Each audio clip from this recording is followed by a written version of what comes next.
ಋಣಮುಕ್ತಿಕರಸ್ಥಿತಾಃ ತಂ ವಂದೇ ಜಗದಾಧಾರಂ ವಿಶ್ವಾರಾಧ್ಯಂ ಜಗದ್ಗುರು. ಪ್ರಾತಃಸ್ಮರಣೆ ಗುರುವಿನನ್ನು ಸ್ಮರಿಸಿಕೊಂಡು ಕ್ಷೇತ್ರದ ಪುಣ್ಯಪುರುಷರಾದ ವಿಶ್ವಾರಾಧ್ಯರನ್ನ ಬಂಗಳಾಂಬಿಕಾ ತಾಯಿಯನ್ನು ಸ್ಮರಿಸಿ ಕ್ಷೇತ್ರದಲ್ಲಿ ನಡೆದು ಬಂದಂಥ ಶಿವಾನುಭವ ಗೋಷ್ಠಿಯ ಇದುವರೆಗೂ ನಿಮ್ಮೆಲ್ಲರ ಉದ್ದೇಶಿ ಅನುಭವಾಮೃತವನ್ನು ನೀಡಿ ಆಶೀರ್ವಚನವನ್ನು ದಯಪಾಲಿಸಿದಂಥ ಮಠದ ಕಿರಿಯ ಪೂಜ್ಯರಾದ ಶಿವಶೇಖರ ವಿಶ್ವಾರಾಧ್ಯ ಸ್ವಾಮಿಗಳವರಿಗೂ, ಶ್ರೀಮಠದವರೇ ಆದಂಥ ಪಂಡಿತರು, ವಾಗ್ಮಿಗಳು, ಬಸವರಾಜ ಶಾಸ್ತ್ರಿಗಳು, ಎಲೆ ಕೂಡಲಿಗೆ ಶಹಪೂರವರಿಗೂ,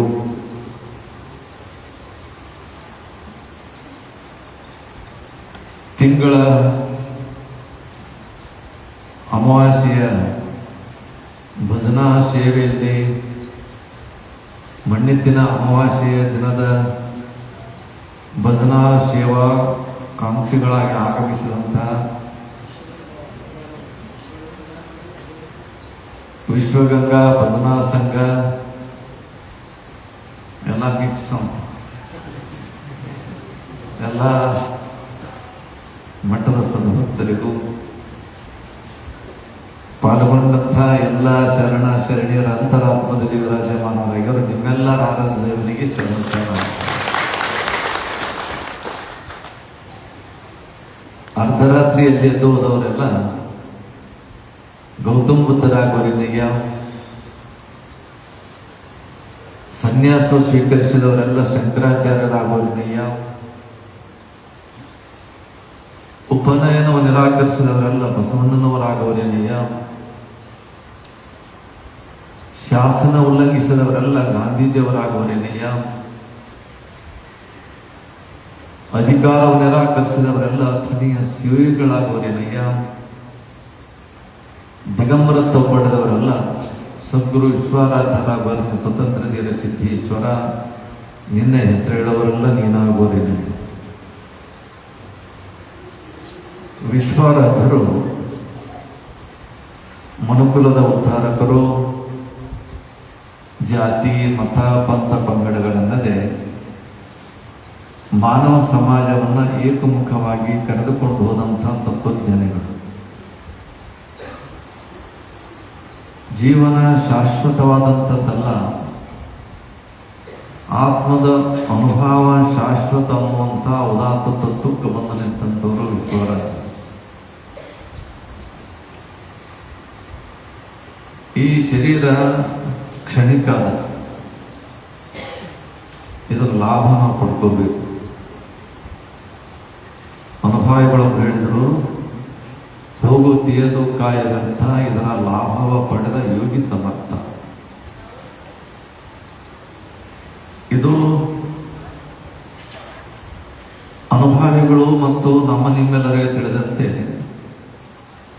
ಇದು ಯಾವ ಲೋಕ ಅಂತ ಕರೀತಾರ ಅಂತ ಕೇಳಿದಾಗ ನಾವಂದೀವಿ ಆಗಿದ್ದದ್ದು ದೇವಲೋಕ, ಹುಡುಗಿದ ಪಾತಾಳ ಲೋಕ, ಮತ್ತು ನಿಂದ್ಯಾ ಲೋಕಪ್ಪ, ಇದು ಮರ್ತ್ಯ ಲೋಕ.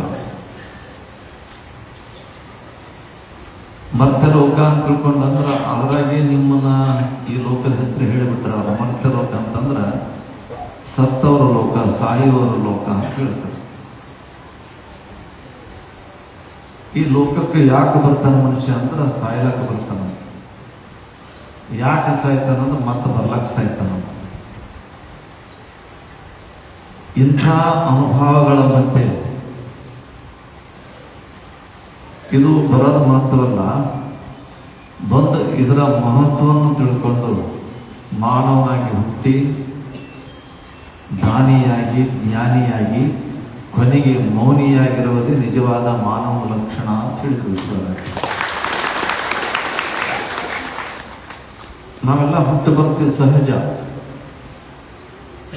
ಅದಕ್ಕೆ ಅನುಭವದಲ್ಲಿ ಬರಬೇಕು. ಇದುವರೆಗೂ ಪದ ಹಾಡಿದರು, ಎಷ್ಟು ಚಂದ ಪದ ಹಾಡಿದರು. ಖರೆ ಇದು ಹೇಳೋದ್ರಲ್ಲಿ ನೋಡ್ಕೊಂಡು ಹೇಳಿರ್ತಾರ, ಅನುಭವದಿಂದ ಹೇಳ್ತಾರೆ ಈ ಮಾತು ಕರೆ. ಭಜನೆ ಅನ್ನುವಂಥದ್ದು ಏನಿರ್ತಲ್ಲ, ನೇರ ಭಗವಂತ ಮತ್ತು ಭಕ್ತನ ನೇರವಾದಂಥ ಸಂಬಂಧ ಆಧ್ಯಾತ್ಮ ದೃಷ್ಟಿಯಲ್ಲಿ ಎಲ್ಲಿ ಸಿಗುತ್ತಂದ್ರೆ ಭಜನೆಯಲ್ಲಿ ಮಾತ್ರ ಸಿಗುವಂಥದ್ದಾಗ್ತದೆ.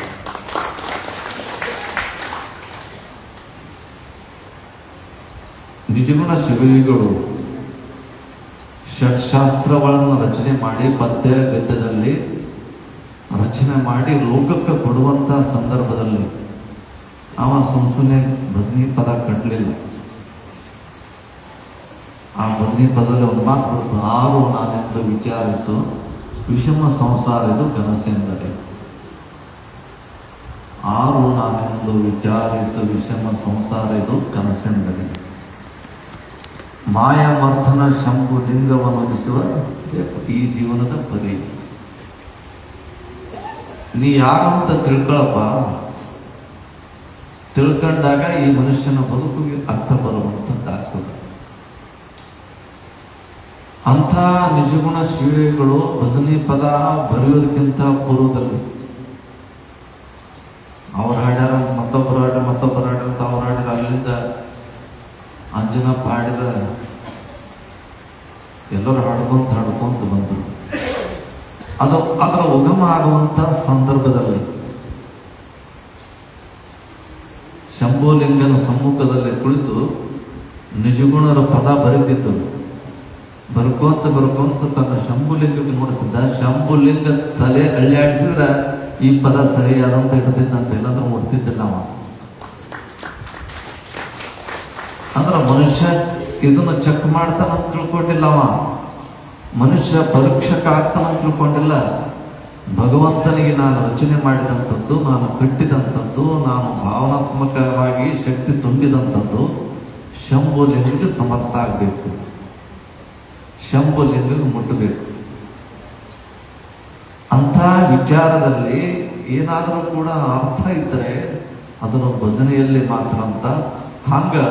ಅಂಥ ಪದ್ಯಗಳನ್ನ ತನ್ನ ಭಾವನಾತ್ಮಕವಾಗಿ ಹಾಡ್ಕೊಂತಿದ್ದಾಗ ನನಗೂ ಭಜನೆ ಅಂದ್ರೆ ಬಹಳ ಖುಷಿ, ಬಹಳ ಇಷ್ಟ. ನಿನ್ನ ಕಡೆಗೆ ಮಾತಾಡ್ತಿರ್ತೀನಿ, ನನ್ನ ಕಿವಿ ಆ ಕಡೆ ಇರ್ತವೆ, ಒಂದು ಕಿವಿ ಈ ಕಡೆ ಇರ್ತಾವೆ. ಇಷ್ಟು ಮಂದಿ ಬಂದಿರಲ್ಲ, ಹ್ಞೂ ಅಂತಿರ್ತೀನಿ, ಅಂತಿರ್ತೀನಿ. ಸಣ್ಣ ಅಪ್ಪರು ಚಿಟ್ಟಿ ಕೊಡ್ತಿರ್ತಾರ, ಮತ್ತೊಬ್ಬರು ಕಟ್ತಿರ್ತಾರ. ಇವೆಲ್ಲ ವಿಚಾರಗಳ ಮಧ್ಯೆ ಜೀವನಕ್ಕೆ ನಾವು ಬಂದೀವಿ ಅಂತಂದ ಬಳಿಕ ಹೋಗೋದು ಗಟ್ಟಿ. ಹ್ಯಾಂಗ ಹೋಗ್ಬೇಕಂತಂದ್ರ ಉಳ್ಕೊಂಡು ಹೋಗ್ಬೇಕಂತ. ಅದಕ್ಕೆ ಹೇಳ್ತಾರೆ ಅಜರಾಮರ. ಅಜರಾಮರ ಅಂತ ತಿಳ್ಕೊಂಡು ಏನಂತಂದ್ರೆ ನಾವು ಕಲ್ಪನೆಯಲ್ಲಿ ತರಬಹುದು. ಅಜರಾಮರ ಅಂದ್ರೆ ಏನನ್ನ ಅವ್ರಂದ್ರ ಇವ್ರಂದ್ರ ಮುಂದಿನ ಅನ್ಕೊಂತಂದ್ರೆ ಅವ್ರು ಅಜರಾಮರವಾಗಿ ಹೋದ್ರು. ಹೆಂಗ್ ಅಜರಾಮರವಾಗಿ ಓದೋದ್ರ ಏನ್ ಹೇಳ್ಬಾರ್ದು. ಅಜರಾಮರವಾಗಿ ಓದೋದು ಹೆಂಗ್ ಅಜರಾಮರಪ್ಪ? ಅಜರಾಮರ ಅಂದ್ರೆ ಏನು? ಅಜರ ಅಂದ್ರೆ ಮುತ್ತಿರ್ಲಾರ್ದಂಥದ್ದು, ಅಮರ ಅಂದ್ರೆ ಸಾವಿರ್ಲಾರ್ದಂಥದ್ದಕ್ಕೆ ಅಜರಾಮರ ಅಂತಾರ. ಅಂಥ ತತ್ವವಾದ ಅಂಥ ದಾರಿಯಲ್ಲಿ ಬಂದಂಥ ಸದ್ಗುರು ಸಮರ್ಥ ವಿಶ್ವಾರಾಧ್ಯ ಅವ್ರು ತಿಳ್ಕೊಂಡ್ರು. ಎಲ್ಲರೂ ಬಂದಾರ, ಎಲ್ಲರೂ ಸಂಸಾರ ಮಾಡ್ಯಾರ, ಎಲ್ಲರೂ ಹೋಗ್ಯಾರ. ನಾನು ಬಂದೀನಿ, ಸಂಸಾರ ಮಾಡಿ ಉಳ್ಕೊಂಡು ಹೋಗ್ಬೇಕು, ಅದೇ ನನ್ನ ಜೀವನ. ಒಬ್ಬ ವಾಚಸ್ಪತಿ ಅನ್ನುವಂಥ ದೊಡ್ಡ ಪಂಡಿತ ಇದ್ದ, ಬಹಳ ದೊಡ್ಡ ಪಂಡಿತ. ಅದಕ್ಕೆ ಇವತ್ತು ಯಾರಾದರೂ ಪಂಡಿತರಿದ್ದರೆ ಬಹಳ ಕಲ್ತಿದ್ರಂದ್ರೆ ವಿದ್ಯಾ ವಾಚಸ್ಪತಿಗಳು ಅಂತ ಕರೀತಾರೆ ಅವರು. ಏನಂತ? ವಿದ್ಯಾ ವಾಚಸ್ಪತಿಗಳು. ಅವ ಇಷ್ಟು ತನ್ನ ಕರ್ತವ್ಯದಲ್ಲಿ ತಲ್ಲೀನಾಗ್ತಿದ್ದ. ಅವ ಗ್ರಂಥ ಬರ್ಕೊಂತ ಕುಂತನಂತಂದ್ರೆ ನಾ ಏನು ಬರೆಯಕತ್ತೀನಿ, ಈಸ್ ದಿನ ಆಯ್ತು ಅನ್ನೋದು ಕಲ್ಪನೆ ಇರ್ತಿದ್ದಿಲ್ಲ. ಅವನಿಗೆ ಭಾಮಿನಿ ಷಟ್ಪದೇ ರೂಪದಲ್ಲಿ ಒಂದು ಕತಿ ಬರ್ಲಕತ್ತಿದ್ದ. ಬರ್ಲಕತ್ತಿದ್ದ. ಅದಕ್ಕಿಂತ ಹೆಸರು ಇಟ್ಟಿದ್ದಿಲ್ಲ ಅವ. ಸುಮಾರು ದಿನಗಳಾಗಿತ್ತು, ಬರ್ಕೊಂತ ಹೊಂಟಿದ್ದ. ಅದಕ್ಕೆ ಹೆಸರಿಟ್ಟಿದ್ದಿಲ್ಲ. ಆ ಶಾಸ್ತ್ರಗಳಲ್ಲಿ ಅದನ್ನು ಲೋಕಕ್ಕೆ ಕೊಡಬೇಕು ಅಂತ ತಿಳ್ಕೊಂಡು ತನ್ನ ಭಗವಂತ ಹೇಳಿದಂಥದ್ದನ್ನ ಅದು ಪ್ರಾಕೃತಿಕವಾಗಿ ನನ್ನ ಕೈಯಿಂದ ರಚನೆ ಆಗಲಿ ಅಂತ ತಿಳ್ಕೊಂಡು ಬರ್ಕೊಂತ ಕೂತಿದ್ದ. ಇವಾಗ ನನ್ನ ಕರೆಂಟ್ ಇದ್ದಿಲ್ಲ, ಪಟ್ನೆ ದೀಪ ಆರು ಹೋದ ತಕ್ಷಣ ಕಣ ಮುಚ್ಚಿಕೊಂಡು ಕುಂತ ಹೀಗೆ ಬಂದು ದೀಪ ಹಿಡಿದು ಅವ ನೋಡಿದ, ಯಾರು ನೀನು ಅಂತ ಕೇಳಿದ. ಯಾಕೆಂದ್ರು ನನಗೆ ಗುಣ ಇಲ್ಲಂದ್ರೆ ನನಗೆ ಗೊತ್ತಿಲ್ಲ ಅನ್ನವ. ಯಾಕೆ ಗೊತ್ತಿಲ್ಲ? ನಾನು ನಿಮ್ಮ ಹೆಂಡತಿ ಭಾಗಿನಿ ಅಂತಂದ ಅಂದಳ ಹೆಣ್ಮಗಳು. ಹೌದನು? ಮತ್ತೆ ನನ್ನ ಲಗ್ನ ಯಾವಾಗ ಆಗ್ಯದ ಅಂತಂದವ. ಆಧ್ಯಾತ್ಮ ಲೋಕದಲ್ಲಿ ಶಿವನ ದಾರಿ ಹಿಡಿದಂಥವ ಆಧ್ಯಾತ್ಮ ಲೋಕಕ್ಕನೇ ಒಂದು ಬುದ್ಧಿ ಕೊಡುವಂತ. ರೊಟ್ಟಿ ಬುತ್ತಿ ಹಣಿಸಿ ಹೋಗ್ತದ, ಅನ್ನ ಕೆಟ್ಟು ಹೋಗ್ತದ. ಅದಕ್ಕೆ ಇಂತಿಷ್ಟೇ ದಿನ ಇಂತಿಷ್ಟೇ ಸಮಯ ಅಂತ ತಿಳ್ಕೊಂಡು ಅದಕ್ಕೆ ಅದರದೇ ಆದಂಥ ಒಂದು ಪ್ರಾಕೃತಿಕ ಗುಣಧರ್ಮ. ಅನ್ನೇನ ಕ್ಷಣಿಕ ತೃಪ್ತಿ, ಜ್ಞಾನೇನ ಯಾವ ಜೀವನ ಪರ್ಯಂತ.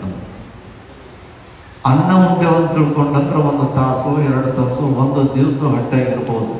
ಬಹಳ ಆನಂದ ಆಯ್ತು. ಆದ್ರೆ ಸದ್ಗುರುನಾಥ ಬೋಧನೆ ಮಾಡಿದಂಥ ಜ್ಞಾನ ಇರ್ತದಲ್ಲ, ಆ ಜ್ಞಾನದ ಹೊಟ್ಟೆ ಹಸು ಜೀವನ ಪರ್ಯಂತರವಾಗಿ ನಾವು ತುಂಬಿಸುವಂಥದ್ದಾಗ್ತದೆ. ಅಂಥ ವಿಚಾರದಲ್ಲಿ ಕೇಳಿದ, ನೀ ಯಾರು? ನನಗೆ ಗೊತ್ತಿಲ್ಲಲ್ಲ, ಎಷ್ಟು ದಿವಸ ಲಗ್ನ ಆಗಿ? 25 ವರ್ಷ ಆಯ್ತು ಅಂತಂದ. ಹೌದನು? ಪುಸ್ತಕ ಬರ್ಕೊಂತೆ ಕುಂತಾನ, ನನಗೆ ಅದಕ್ಕೂ ಗೊತ್ತಿಲ್ಲ. ಹೆಂಡತಿಗಂದ, ಸರಿ ನೀನು 25 ವರ್ಷ ನನ್ನೊಂದಿಗೆ ನಿನ್ನ ಜೀವನ ನಡೆಸಿ, ಹೌದಲ್ಲ ಅಂದ್ರೆ ಬಂದಿದ್ದಿ, ನೀನು ಬಂದಿದ್ದೀನಿ ಹಿಂಗೆ ಬರ್ಕೋತ ಕುಂತೀನಿ, ನಾ ಹೆಂಗೆ ಇಲ್ಲೇ ಕಡೆಗೆ ಕುಂತೀನಿ ಅಂದೊಳೆ. ಅಂದ್ರೆ ಈ ಸದ್ 25 ವರ್ಷ ಕಳೆದು ಹೋದವು. ನಾನು ನೀನು ಮತ್ತು ಗಂಡ ಹೆಂಡತಿಯಾಗಿ ಸಂಸಾರ ಮಾಡಿ ಹೊಸದಾಗಿ ಏನು ರೂಪಿಸೋದು ಉಳಿದಿಲ್ಲ. ಈಗಾಗಲೇ ನಾವು ವಯಸ್ಸಿನ ಹಿಂಬಾರು ಆಗಿಬಿಟ್ಟದ. ಆದ್ರೆ ಒಂದು ಕೆಲಸ ಮಾಡ್ತೀನಿ, ಏನಂತ ಕೇಳಿದ್ರೆ, ನಾನು ಈಗೇನು ಶಾಸ್ತ್ರ ಬರೆಯಕತ್ತೀನಲ್ಲ, ಈ ಶಾಸ್ತ್ರಕ್ಕೆ ಭಾಮಿನಿ ಷಟ್ಪದಿ ಅಂತ ತಿಳ್ಕೊಂಡು ಹೆಸರು ಕೊಡ್ತೀನಿ. ಇದು ಮುಂದೆ ಕಾಲ ಉಳಿತದ. ನನ್ನ ಕೈ ಹಿಡಿದಂಥ ಭಾಮಿನಿ ಗಂಡನೊಂದಿಗೆ ಇರದಿದ್ರು ಕೂಡ ಲೋಕದಲ್ಲಿ ಮನಿಮಾತಾಗಿ ಉಳಿದಳು ಅಂತ ತಿಳ್ಕೊಂಡು ನಾನು ಹೆಂಡತಿ ಹೆಸರಾಗಲಿ ಅಂತ ತಿಳ್ಕೊಂಡು ಅದಕ್ಕೆ ಭಾಮಿನಿ ಷಟ್ಪದಿ ಅಂತ ಬರೋದವ. ಹೆಂಡತಿ ಈಗಾದರೂ ಕೂಡ ಪುರಾಣಗಳೇನು ಬರಿತಾಗಲ್ಲ, ಪುರಾಣ ಪುಣ್ಯಕಥೆಗಳಿರ್ತಾರೆ. ಶಿವರಾತ್ರಿ ಪುರಾಣ ಭಾಮಿನಿ ಷಟ್ಪದಿ ಆ ಸೂತ್ರ ಅಂತ ತಿಳ್ಕೊಂಡಿರ್ತಾರೆ. ಆ ಭಾಮಿನಿ ಷಟ್ಪದಿಯ ಸೂತ್ರ ಆ ಪುಣ್ಯಾತ್ಮನ ಕೈ ಹಿಡಿದಿದ್ದಕ್ಕಾಗಿ ಆ ಹೆಣ್ಮಗಳು ಜೀವಂತ ಎಷ್ಟು ವರ್ಷ ಆಯ್ತು, ಎಷ್ಟು ಕಾಲ ಆಯ್ತು ಗೊತ್ತಿಲ್ಲ. ಒಬ್ಬ ಅನುಭಾವಿ ಗಂಡನೊಂದಿಗೆ ಕಲ್ತುಕೊಂಡು ಬಾಳಾದ್ರೆ ಗಂಡ ಸಣ್ಣ ಮಕ್ಕಳಾಗ್ಬೋದು, ಮರಿಗಳಾಗ್ಬೋದು, ಅವ ಸಾಯ್ಬೋದು, ಇವು ಸಾಯ್ಬೋದು, ಸಸಿ ಬರ್ಬೋದು, ಏನಾರೇ ಆಗ್ಬೋದು, ಎಂತ ಆಗ್ಬೋದು, ಆ ಮಾತು ಬೇರೆ.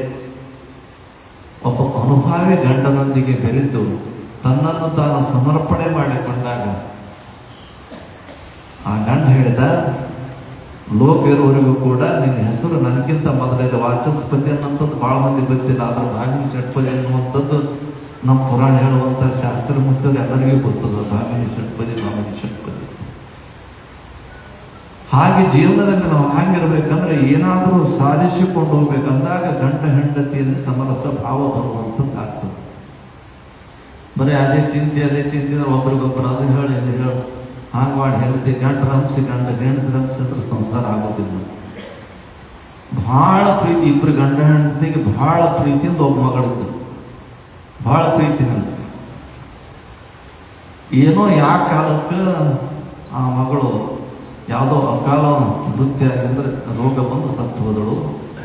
ಹೆಂಡತಿಗೆ ಹುಚ್ಚಿಡಬಿಡ್ತು. ಅಂದ್ರೆ ಬರೀ ಅಳ್ಕೊಂತ ಕುಂತು ಬಿಡಿ, ಇದ್ದು ಮಗಳು ಆದಳು ಅಂತೇಳಿ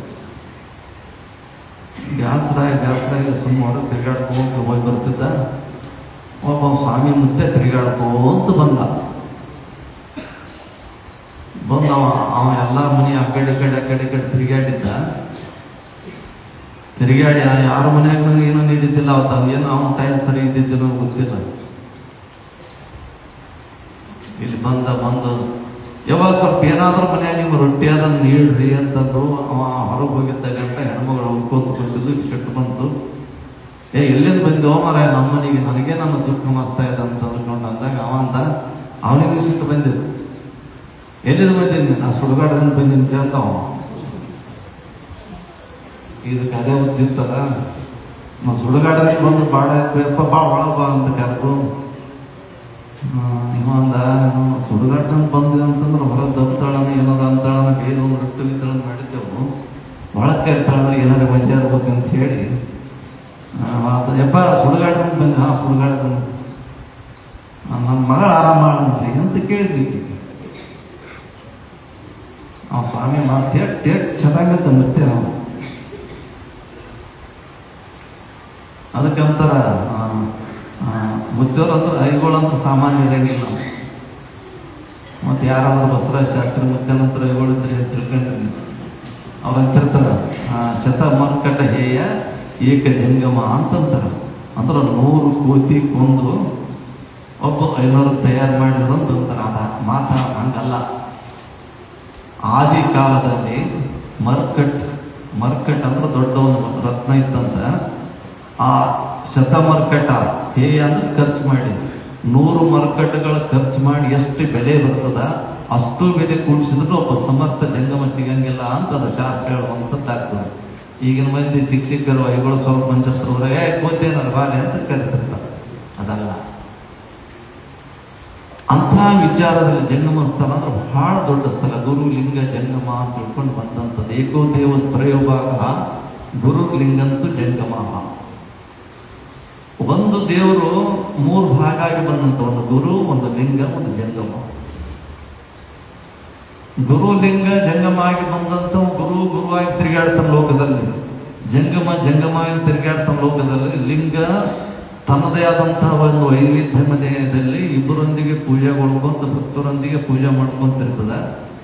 ಆದ್ರೆ ಅನುಭವಿಗಳು ಏನ್ ಹೇಳ್ತಾರಂತ ಕೇಳಿದಾಗ ಅವರು ಪಂಡಿತರಾಗಿ ಸಕಲ ಶಾಸ್ತ್ರ ಪಾರಂಗತರಾಗಿ ಅನುಭವದಿಂದ ಬಂದು ಏಕನಿಷ್ಠೆಯಿಂದ ತ್ರಿಕಾಲ ಪೂಜೆ ಮಾಡ್ಕೊಂತ ಬಂದಾಗ ಗುರು ಲಿಂಗ ಜಂಗಮ ಅನ್ನೋತಕ್ಕಂಥ ಶಬ್ದ ಕಡೆಗೆ ಬಂದಾಗ 3 ಕೂಡಿ ಒಂದು ಯಾರಾಗ್ತಾರ ಅವನೇ ಸಾಕ್ಷಾತ್ ಶಿವ ಆಗ್ತಾರಂತ. ಅಂತ ಶಿವಸ್ವರೂಪಗಳು ಸಂತೋಷ.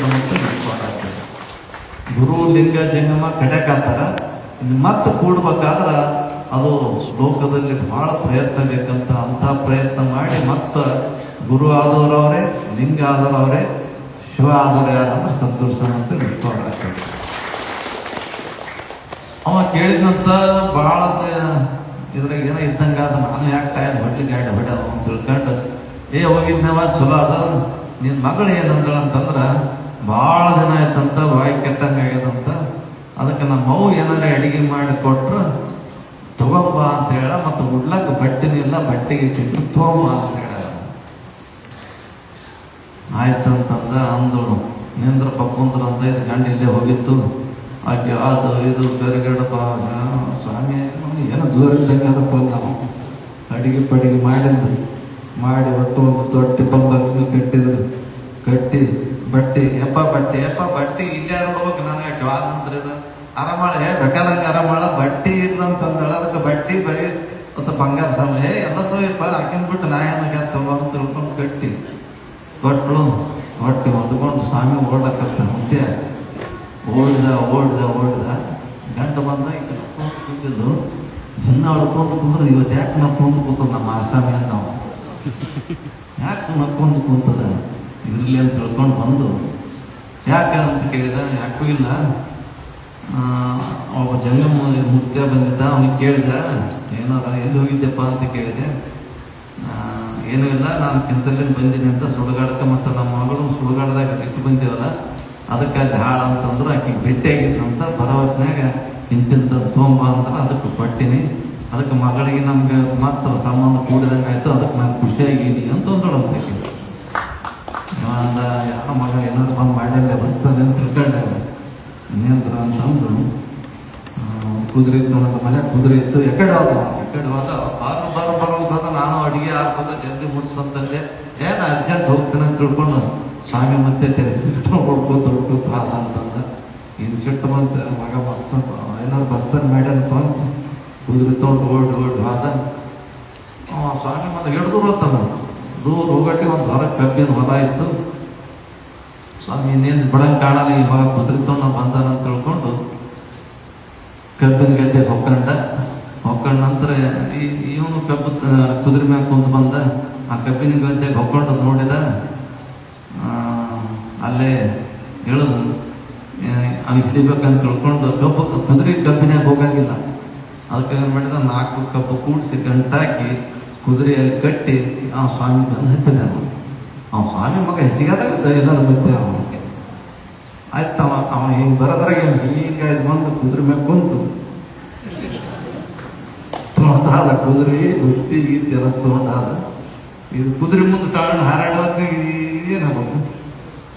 ಇವ ಬಂದ, ಮನೆಗೆ ಬಂದ, ಇವನು ಮಗ ಸ್ವಲ್ಪ ಮಾರ ಉಸ್ಕೊಂಡು ಹೆಣ್ತಿ ಕೇಳಿದೆ, ಯಾಕೆ ಸಿಕ್ಕ ನನ್ನ ಸಿಕ್ಕ ಅಂತ. ಮತ್ತೆ ಕುದುರೆ ಕಳೆದೊಂದು ಸಿಟ್ಟಿಗೆ ಇರ್ತಾರೆ ಹೆಣ್ತಿ. ಮತ್ತೆ ಕುದುರೆ ಇಲ್ಲ ಎಲ್ಲ ಮಗಳು ನಿಮ್ಮ ಮಳೆ ಸಿಟ್ಟಿಗೆ ಇರ್ತಾನ ಅಂತ ತಿಳ್ಕೊಂಡು ಕುದುರೆ ತಗೊಂಡಿಂದ ಅದಕ್ಕೆ ಕುದುರೆ ಕೊಟ್ಟು ಬಂದಿನಿ ಅಂತ ಹೇಳಿಲ್ಲ ಅಂತ. ಇದು ಲೋಕದ ವ್ಯವಹಾರ ಅಲ್ಲ. ಲೋಕದ ವ್ಯವಹಾರದಲ್ಲಿ ಸಮಚಿತ್ತವಾಗಿರುವತಕ್ಕಂಥದ್ದೇ ಯೋಗ ಅಂತ ಕರೀತಾರೆ. ಅದಕ್ಕೆ ಯೋಗಕ್ಕೆ, ಧ್ಯಾನಕ್ಕೆ, ಜಪತಪಕ್ಕ ಸ್ವಾಮಿನೇ ಆಗ್ಬೇಕು, ಸನ್ಯಾಸಿನೇ ಆಗ್ಬೇಕು, ಸಾಧುನೇ ಆಗ್ಬೇಕಂತಿಲ್ಲ. ಒಬ್ಬ ಜಲಧರ ಅಂತ ತಿಳ್ಕೊಂಡು ಒಬ್ಬ ಬ್ರಾಹ್ಮಣ, ಜಲಧಾರೆ ಅಂತ ತಿಳ್ಕೊಂಡು ಒಬ್ಬ ಬ್ರಾಹ್ಮಣ ಸಹಜವಾಗಿ ಗೃಹಸ್ಥನಾಗಿ ಸಂಸಾರ ನಡೆಸುವಂತಿದ್ದ. ಇದ್ದಂಥ ಸಂದರ್ಭದಲ್ಲಿ ಅವನಿಗೆ ತಪಸ್ಸು ಮಾಡಬೇಕು, ಪ್ರಪಂಚ ಇದು ಉಪಯೋಗ ಇಲ್ಲ ಅಂತ ಅನುಭವಕ್ಕೆ ಬಂತು. ಜೀವನದಲ್ಲಿ ಏನಾದರೂ ಸಾಧಿಸಬೇಕಂದ್ರೆ ಪ್ರಪಂಚದಿಂದ ಪಾರಮಾರ್ಥಕ್ಕೆ ಬರಬೇಕು, ಅನೀತಿಯಿಂದ ನೀತಿಯಡಿಗೆ ಬರಬೇಕು, ಅಸತ್ಯದಿಂದ ಸತ್ಯದಡಿಗೆ ಬರಬೇಕು, ಅಜ್ಞಾನದಿಂದ ಜ್ಞಾನದಡಿಗೆ ಬರಬೇಕು. ಅಂದಾಗ ನಿಜವಾದ ಜೀವನಕ್ಕೆ ಸಾರ್ಥಕತೆ ಬರ್ತದ ಅಂತ ಅರ್ಥ ಮಾಡ್ಕೊಂಡವ. ಅವ ಸಹಜವಾಗಿ ಅಡವಿ ಒಂಟಾರಣ್ಯದಲ್ಲಿ ಒಂಟು ಮನೆಯಲ್ಲಿದ್ದ. ಎಲ್ಲ ಬಿಟ್ಟು ಬಂದು ಸಮುದ್ರ ದಂಡೆಯಲ್ಲಿ ಬಂದು ಋತುಮಾನಕ್ಕೆ ವ್ಯತಿರಿಕ್ತವಾಗಿ, ಅದಕ್ಕೆ ವಿರುದ್ಧವಾಗಿ ತಪಸ್ಸು ಮಾಡ್ಲಕ್ಕೆ ಶುರು ಮಾಡಿದ. ತಪಸ್ಸು ಮಾಡ್ಬೇಕಂತ ತಿಳ್ಕೊಂಡು ಅಂದ್ರೆ ಬ್ಯಾಸಿಯಾಗಿ ಏನ್ ಮಾಡ್ಲಕತ್ತ, ಪಂಚಾಗ್ನಿ ಜಪ ಮಾಡುವಂಥವ್ರು, ಅನುಷ್ಠಾನ ಕುಂದ್ರಂಥವ್ರು ಪಂಚಾಗ್ನಿಯಲ್ಲಿ ಕುಂತು ತಪಸ್ಸು ಮಾಡ್ತಾರ ಅಂತ ತಿಳ್ಕೊಂಡು ಹೇಳ್ತಾರೆ. ಪಂಚಾಗ್ನಿ ಅಂದ್ರೆ 5 ಕಡೆಗೆ ಬೆಂಕಿ ಉರಿಸೋದು, ನೋಡು ಕುಂದ್ರದು. ಕಡಿ ಬ್ಯಾಸಿಗೆಯಲ್ಲಿ 5 ಕಡೆಗೆ ಆ ಕಡೆ ಈ ಕಡೆ ಬೆಂಕಿ ಹಚ್ಚೋದು, ನೋಡ್ಕೊಂತ ಬಿಡೋದು, ಅದು ಪಂಚಾಗ್ನಿ ಜಪ ಅಂತ ತಿಳ್ಕೊಂಡು ಹೇಳ್ತಾರೆ. ಮತ್ತು ಶೀತ ಮಾರುತ ಜಪ ಅಂತ ತಿಳ್ಕೊಂಡಂದ್ರೆ ಎಷ್ಟು ತಣ್ಣಗಿರ್ತದ, ಅಂತ ತಣ್ಣಗ ಸಂದರ್ಭದಲ್ಲಿ ಹೋಗಿ ಒಳ್ಯಾಕ ಕುಂತು ಜಪ ಮಾಡೋದು.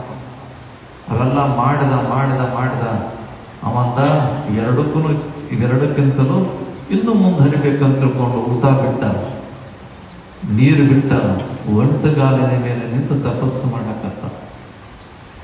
ಒಂಟುಗಾಲಿನ ಮೇಲೆ ನಿಂತು ತಪಸ್ಸು ಮಾಡ್ಕೊಂತ ಏಕಾಗ್ರ ಚಿತ್ತನಾಗಿ ಬಹಳ ಅಚಲನಾಗಿ ನಿಂತು ಬಿಟ್ಟ. ಅಂದ್ರೆ ಅಳ್ಳಾಡ್ಲಾರ್ದಲ್ಲಿ ನಿಂತು ಬಿಟ್ಟ. ನಿಂತ ಸಂದರ್ಭದಲ್ಲಿ ಹಕ್ಕಿಗಳು ಬಂದು ಅದರ ಮ್ಯಾಗ ಗೂಡು ಕಟ್ಟಲಕತ್ತು. ಗೂಡು ಕಟ್ಟುವಂತ ಸಂದರ್ಭದಲ್ಲಿ ಇವಂದ, ನಾನು ಇನ್ಮ್ಯಾಗ ಅಳ್ಳಾಡಿದಂತಂದ್ರ ತಲೆ ಮ್ಯಾಗಿದ್ದಂತ ಹಕ್ಕಿ ಹಾರಿ ಹೋಗ್ತದ ಪಾಪ. ಅದಕ್ಕೆ ಸಂತಾನ ಉತ್ಪತ್ತಿ ಆಗತಕ್ಕಂಥ ಸಂದರ್ಭ ಅಂತ ತಿಳ್ಕೊಂಡು ಅಷ್ಟೇ ಮನಸ್ಸಿನಿಂದ ನಿಂತ. ಸ್ವಲ್ಪ ದಿವಸ ಆದ ನಂತರ ಹಕ್ಕಿ ಆದವು, ಹಾರಾಡಿದ ಹೊರಗೆ ಹೋದವು. ಇವಂದ, ನನಗೇನು ಹೋಗಕ್ಕೆ ಸಾಧ್ಯ ಆಯಿತು, ಸಿದ್ಧಿ ಗಳಿಸಿ ನಿಂತು ತಿಳ್ಕೊಂಡು ಹೋಗಿ ಆ ಸಮುದ್ರದಲ್ಲಿ ಇದು ಹೊಳೆಯಲ್ಲಿ ತಾನೇನು ಜಪ ಮಾಡ್ತಾನೆ, ಹೊಳೆಯಲ್ಲಿ ಕೈಕಾಲ ಮಾಡ್ಕೊಂಡು ತಗೊಳಕತ್ತಿದ್ದ. ಅವಾಗ ಒಂದು ಅಶರೀರ ವಾಣಿ ಅಂತ ಏನಂದ್ರೆ, ನಿನ್ನ ಜಪದ ಮುಂದೆ ಆ ತುಲಾಧಾರನ ಜಲಾಧಾರನ ಜಪದ ಮುಂದೆ ತುಲಾಧಾರನ ಜಪಕ್ಕಿಂತ ನೀನ್ ದೊಡ್ಡದಲ್ಲ ಅಂತ ಅಶರೀರ ವಾಣಿ. ಗಾಬರಿ ಅದ. ನಾನ್ ತುಲಾಧಾರ ಅಂತ ತಿಳ್ಕೊಂಡ್ರೆ ಅವನಿಗೆಲ್ಲ ನಾವು ಬಹಳ ಕಠಿಣ ತಪಸ್ಸು ಮಾಡೀನಿ, ಮತ್ತೆ ನನ್ಕೆಲ್ಲ ಹಿಂಗ ಅಂತಾನಂದ್ರೆ ಹೆಂಗ? ಆಯ್ತು, ಹೋದ್ರಾಯ್ತು ಅಂತ ತಿಳ್ಕೊಂಡು ತುಲಾಧಾರ ಎಲ್ಲಿರ್ತಾನಂತ ಹುಡುಕಾಡ್ಕೊಂಡು ಹೋದ. ಅದು ಅಶರೀರವಾಗಿ ಹೇಳ್ತ, ಕಾಶಿಯಲ್ಲಿ ಹಿಂಗ ಒಬ್ಬ ಅವನ, ಅವನು ಮುಂದೆ ನಿನ್ ತಪ್ಪ ಏನೂ ಅಲ್ಲ. ಆಯ್ತು ಅಂತ ತಿಳ್ಕೊಂಡು ಅಲ್ಲಿ ಹೋಗಿ ಯಾರು ತುಲಾಧಾರ ಅಂತ ತಿಳ್ಕೊಂಡು ಹೀಗೆ ತಿರುಗಾಡ್ಕೊಂಡು ಹೊಂಟಂತ ಸಂದರ್ಭದಲ್ಲಿ ಒಬ್ರು ಯಾರು ಹೇಳಿದ್ರು, ತುಲಾಧಾರ ಮನೆಯಲ್ಲಿ ಅದ, ಏನು ದೊಡ್ಡ ಅಫ್ಘಾನಿಸ್ತಾನ್ ರೀ, ಇಲ್ಲಿ ಅದ ನೋಡ್ರಿ ಅಂತ ಹೇಳ್ಬಿಟ್ರು. ಹೋದ ನಂತರ ಅವ ಮೈ ತುಂಬ ಬಂಗಾರ ಹಾಕೊಂಡಿದ್ದ, ಬಟ್ಟೆ ಉಟ್ಕೊಂಡಿದ್ದ, ವ್ಯಾಪಾರ ಮಾಡಿದ್ದು, ವೈಶ್ಯನಾಗಿದ್ದ. ಅವ್ನು ಹೋದ ನಂತರ ನೀವು ಬರ್ರಿ, ನೀವು ಬರ್ತೀರೇನೋ ನನಗೆ ಮೊದಲೇ ಗೊತ್ತಿತ್ತು, ಬರ್ರಿ ಅಂತ. ಯಾಕಪ್ಪ ನನಗೂ ಶರೀರವಾಣಿ ಆಗಿತ್ತು, ಬರ್ತಾನ. ಅವ್ನು ಕರ್ಕೊಂಡು ಉಣಿಸಿದ ತಿನ್ನಿಸಿದ. ಅವಂದ ನಾ ಜಪ್ಪ ಬಿಟ್ಟಿನಿ, ತಪ್ಪ ಬಿಟ್ಟಿನಿ, ಸಾಲು ಆಗಿನಿ, ಎಲ್ಲೊಟ್ಟು ಬಿಟ್ಟಿನಿ, ನೋಡಿದ್ದ ಎಲ್ಲ ಸಿದ್ಧಿ ಮಾಡ್ಕೊಂಡಿನಿ ಅಂತ ತಿಳ್ಕೊಂಡು ನನ್ನ ಕಲ್ಪನೆ ಆಗ್ಯದ. ಇವ ವ್ಯಾಪಾರ ಮಾಡ್ತಾನೆ, ಈ ಕಡೆ ಸಂಸಾರ ಮಾಡ್ತಾನೆ, ಈ ದೇವ್ರು ಅಂತಾನೆ. ಇವ ನನಗಿನ ಹೆಚ್ಚಿಗೆ ಹ್ಯಾಂಗಾದ? ಅವನಿಗೆ ಕೇಳಿದ, ನಿನಗೆ ನನಗಿನ ದೊಡ್ಡ ಸಿದ್ಧಿ ಆಗ್ಯದ ಅಂತ ತಿಳ್ಕೊಂಡು ಹ್ಯಾಂಗಾದ? ಅವಂದ, ನಾನು ವೇಶ್ಯನಿದ್ದೀನಿ ಅಂದರೆ ತಕ್ಕಡಿ ಹಿಡ್ಕೊಂಡು ತುಲಾಭಾರ, ತಕ್ಕಡಿ ಹಿಡ್ಕೊಂಡು ತೂಗ್ತೀನ. ಈ ತುಲಾಭಾರ ಅಂತ ತಿಳ್ಕೊಂಡು ನೀವೆಲ್ಲ ನಿಮ್ಮ ಅಪ್ಪರಿಗೆ ಮಾಡ್ತಿರ್ತಾರೆ. ತುಲಾಭಾರ ಅಂದ್ರೆ ತಕ್ಕಡಿಯಲ್ಲಿ ಅವರನ್ನು ತೂಗುವುದು. ಆ ತಕ್ಕಡಿ ಹಿಂಗೆ ಹಿಡ್ಕೊಂಡು ಕುಂತಿದ್ದವ, ಆ ತಕ್ಕಡಿಯಲ್ಲಿ ಅವಂದವ, ನಿನಗೆ ಏಕಾಗ್ರ ಚಿತ್ತ ಅಂತ ಹ್ಯಾಂಗ ಅನ್ನಿಸ್ತದ? ದೇವರ ಕಡೆಗೆ ನೀ ದೇವರಲ್ಲಿ ಭಾವನೆ ಇಟ್ಟಿದೆ ಅಂತ ತಿಳ್ಕೊಂಡು ನಾ ಹ್ಯಾಂಗ ನಂಬಲಿ? ನಿನಗೆ ಸಿದ್ಧಿ ಆಗ್ಯದ ಅಂತ ತಿಳ್ಕೊಂಡು ನಾ ಹ್ಯಾಂಗ ತಿಳ್ಕೊಳ್ಳಿ ಅಂದಾಗ ತುಲಾಭಾರ ಮಾತು ಹೇಳಿದ, ನೀನು ಎಲ್ಲಾನು ನೋಡ್ತಾರೆ. ನಾನು ತಕ್ಕಡಿದ ಏನದ ತಕ್ಕಡಿದ ಹಿಡಿಯ ಹೊತ್ತಿಗೆ ಅಲ್ಲಿ ಇರ್ತದ, ಅದೇನಪ್ಪ ಕಾಟದ ಒಂದು ಕಡ್ಡಿ ಇರ್ತದ. ನಂದೇನು ಕಲ್ಲು ಇರ್ತೇನಲ್ಲ, ಆ ಕಲ್ಲಿಟ್ಟು ತೂಗ್ತೀನಿ ನಾನು. ತೂಗು ಕಲ್ಲು ಈ ಕಡೆ ಬೆಳ್ಳಿ ಇರಲಿ, ಬೆಲ್ಲ ಇರಲಿ, ಬಂಗಾರ ಇರಲಿ, ಇದಕ್ಕೆ ನಾನು ನೋಡಂಗಿಲ್ಲ. ನಡುವಿನ ಕಡ್ಡಿಗೆ ಮಾತ್ರ ನಾನು ನೋಡ್ತೀನಿ. ನನ್ನ ಮನಸ್ಸು ಯಾವಾಗಲೂ ಅಲ್ಲಿ ನಿಂತಿರ್ತದ ಅಂತ ಹೇಳಿಬಿಡ್ತಾವ.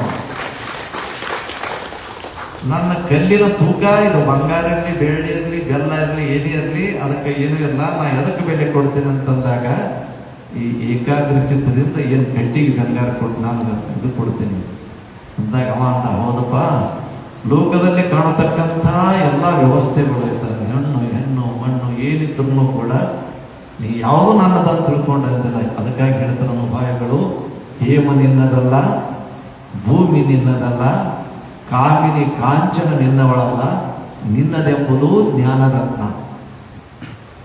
ಹೆಣ್ಮಕ್ಳು ಅದನ್ನ ಅಂದು ಹೆಣ್ತಿನ ಅಂತ ಗಂಡಸ ಯಾವುದು ಅಲ್ಲ ಅಂತ ವಸ್ತು ಒಬ್ಬೊಬ್ಬರಿಗೆ ಬಿಟ್ಟು ಹೋಗದೆ ಅಂತ.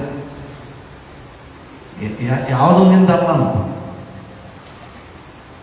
ಹೆಣ್ತಿನಿಂದಲ್ಲ, ಗಂಡನಿಂದಲ್ಲ, ಮಕ್ಕಳಿನಿಂದವಲ್ಲ, ಹೊಲ ನಿಂದಲ್ಲ, ಮನಿನಿಂದಲ್ಲ, ಹೊಲ ನಿಂದ ಹೊಲ ಅಂತ ತಿಳ್ಕೊಂಡಿರ್ತೀವಿ. ಹೊಲ ಹಂಗೆ ಉಳ್ಕೊಂಡ ನೀ ಹಂಗೆ ಹೋಗಿರ್ತೀವಿ. ಹೊಲ ತೊಗೊಂಡಿವಿ ಅಂತಂದ್ರೆ ಕೋಟಿಗಟ್ಟಲೆ ಕೊಟ್ಟು ತೊಗೊಂಡು ಹೊಲ ಹೆಜ್ಜೆ ತಗೊಂಡು ಹೇಳ್ತೀವಿ. ನಾವು ಕೋಟಿ ಗಟ್ಟಲೆ ತೊಗೊಂಡು ಹೊಲ ಅಂತಂದ್ಲೆ ಹುಚ್ಚ, ನನಗ ಕೋಟಿಗಟ್ಟಲೆ ನೀ ಕೊಟ್ಟು ತೊಗೊಂಡಿದ್ದೆ, ನಿನ್ನ ಪುಕ್ಕಡ್ಕೊಂಡು ಒಳಗಿಟ್ಟಗಟ್ಟೆ ಮಗನೇ ನೀ ಸತ್ತ ಹೇಳಕ್ಕ ಎಬ್ಸಲ್ ನಿನಗ ಅಂತ. ಅದಕ್ಕೆ ಹೇಳ್ತಾರ, ಹಣ ನನ್ನದೆಂದು ಬಾಯಿ ಬಿಟ್ಟು ಕುಡಿಸಿ, ನಿನ್ನ ಹೆಣ ಹೋಗುವಾಗ ಹಣದೆಂದಿಟ್ಟು ತರಬೇತಿಯನ್ನು ಕೂಡಿ, ಜೀವನದಲ್ಲಿ ತಿಳಿಯೋ ಕೂಡಿ ಆರೂಢ ಸ್ಥಿತಿ ಹೇಳ್ತೇನೆ. ಹೆಣ್ಣು ನನ್ನದೆಂದು ಬಾಯಿ ಬಿಡ್ತಿಪ್ಪ ಪ್ರಾಣಿ, ನಿನ್ನ ಹೆಣ ಹೋಗುವಾಗ ಹೆಣ್ಣು ಬಂದು ತರಬೇತಿಯನ್ನು ಕೂಡಿ. ನೀನು ಹೆಣ್ಣು ನಂದು ಅಂತ ಹೇಳ್ಕೊಂಡು ಹೇಳ್ತೀರಿ, ನೀವು ಹಂಟಂತ ಹೇಳ್ತಂತ ಮಗ ಹಾಕಿದ್ರೆ ನಂತನ ಹೋಗಿ ಬರ್ತಂತಾರಂತ. ನೀವು ಹಂಗೆ ಮಕ್ಕಳು ಅವ್ರಂತ ನೀವು ಅವ್ರಿಗಿನ ಹಿರಿಗಿರಿ ಮಕ್ಕಳು, ಅವರೊಂದು ನಮಗೆ ಅಂದ್ರೆ ನೀವು ಒಂದು ನಮಗೆ ಇರ್ತದೆ. ಹೌದಾ? ಜೀವನದಲ್ಲಿ ಯಾವುದು ಶಾಶ್ವತ. ಇದು ಹ್ಯಾಂಗಂತ ಕೇಳಿದಾಗ, ಹುಡುಗಿಗೆ ಊಟ ಮಾಡಬೇಕು, ಬಿಟ್ಟು ಹೋಗ್ಬಿಡ್ಬೇಕು. ಹೌದಾ? ಊಟ ಮಾಡಬೇಕು, ಬಿಟ್ಟು ಹೋಗ್ಬೇಕು. ಬಿಟ್ಟು ಹೋಗತಕ್ಕಂಥ ಕಲ್ಪನೆಯಲ್ಲಿ ಹಿಂಗಿರ್ಬೇಕಂತ ನಾವು ಬಂದೀವಿ, ಉಳ್ತೀವಿ, ಮತ್ತು ಎಲ್ಲಿ ಕರಿತ ನಾವು ಹೋಗ್ತೀವಿ. ನಾವು ಯಾರಿಗೇನು ಚಿಂತೆ ಮಾಡೋದಿಲ್ಲ. ಬಂದೀವಿ, ಭಗವಂತ ಕಳಿಸ್ಯಾನ, ಬಂದೀವಿ, ಇಟ್ಟಂಗಿರ್ತೀವಿ, ಒಟ್ಟು ದುಡ್ತೀವಿ, ಕರೆದಾಗ ಬರ್ತೀವಿ. ಇಷ್ಟಂದ್ಬಿಟ್ಟು ಚಿಂತೆನೇ ಇರಲ್ಲ ಯಾವ ಮಾಡ್ತೀನಿ. ಯಾಕಂದ್ರೆ ಒಬ್ಬ ರೈತ ಭಾಳ ದಿನಕ್ಕೆ ಹತ್ತಿ ಮನ್ಯಾಗ ಇಟ್ಟಿದ್ದಂತ ಮಾರಾಟ ಮಾಡಿದ್ರೆ ಅಂತ ತಿಳ್ಕೊಂಡು ಯಾವಾಗ ಹೇಳಿರ್ಬೇಕು. ಹೇಳಿನೇ ಗೊತ್ತಿಲ್ಲ, ಹೇಳಿಲ್ಲ ಅಂತ ಯಾದಗಿರಿ ತೊಗೊಂಡಂತ ಹೋಗಿ ಮಾರಾಟ ಮಾಡಿದ. ಅವ ಹೋಟೆಲ್ಗೆ ಹೋಗಿದ್ದಿಲ್ಲ ಅಂತ, ಹೋಟೆಲ್ಗೆ ಹೋಗಿದ್ದಿಲ್ಲ, ರೊಕ್ಕ ತಗೊಂಡು ಬಂದು ಬಸ್ ಸ್ಟ್ಯಾಂಡಿಗೆ ಬಂದು ಇನ್ನೊಂದು ತಾಸು ಲೇಟ್ ಅದ ಬಸ್ ಅಂದ ತಕ್ಷಣ ಹೋಗಿ ನೋಡಿದವ. ದೊಡ್ಡ ಹೋಟೆಲ್ ಆದಂತ ತಿಳ್ಕೊಂಡು ಒಳಗೆ ಹೋದ. ನಾ ಎಂದೂ ಹೋಟೆಲ್ಗೆ ಬಂದಿಲ್ಲ, ಹೊಟ್ಟೆ ಹಸುವಾಗ್ಯದ. ನಮ್ಮ ಊರಾಗ ಕುಂತಾಗ ಅವರು ಇವರು ಬಸವರಾಜ ಶಾಸ್ತ್ರಿ, ಕಣ್ಣಿ ನಾಗಣ್ಣ ಅಂಥವ್ರು ಬಂದು ಅದು ತಿಂದೆ ಅಂತ ಹೇಳ್ತಿರ್ತಾರ. ಅದಕ್ಕೆ ನಾನು ತಿಂದು ಆದ್ರೆ ಇತ್ತು ಅಂತ ತಿಳ್ಕೊಂಡು ಹೋಗ್ಕೊಂತು ನಾವು ಹೋಗ್ಕೊಂತು ಏನದ ನಾವು ಹೇಳಿದಪ್ಪ ಇಡ್ಲಿ ವಡ ದೋಸೆ ಕಲ್ಲೋಗಿ ಹೇಳ್ತಿರ್ತಾರಲ್ಲ ಎಲ್ಲ ಹೇಳ್ದ.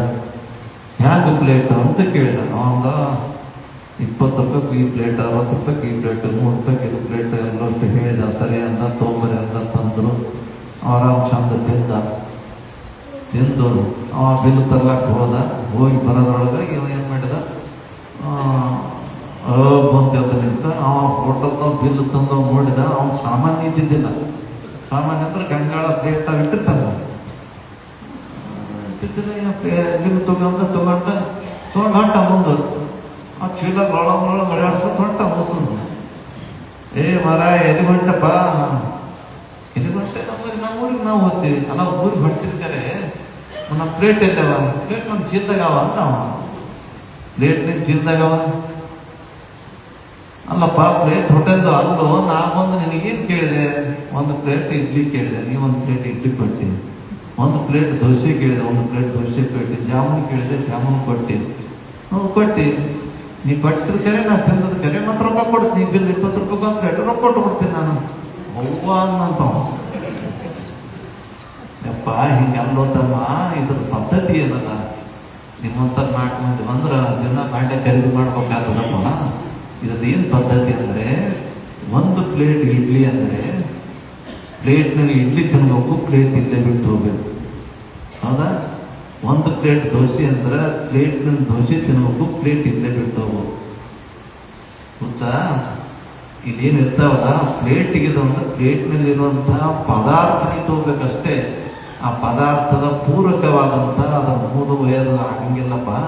ಪ್ಲೇಟ್ ಇಲ್ಲೇ ಬಿಟ್ಟು ಹೀಗಂದ್ರೆ ಇದು ಪದ್ಧತಿ ಅಂತ ಹೇಳಿದಂತಾವ.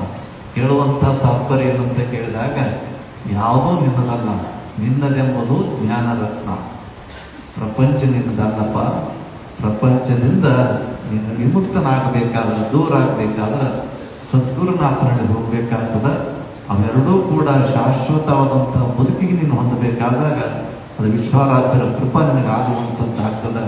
ವಿಶ್ವಾರಾಧ್ಯರು ಕೂಡ ಅವರು ಮೊದಲ ಪೂರ್ವದಲ್ಲಿ ಪ್ರಪಂಚ ಜೀವನ ನಡೆಸಿದ್ರು.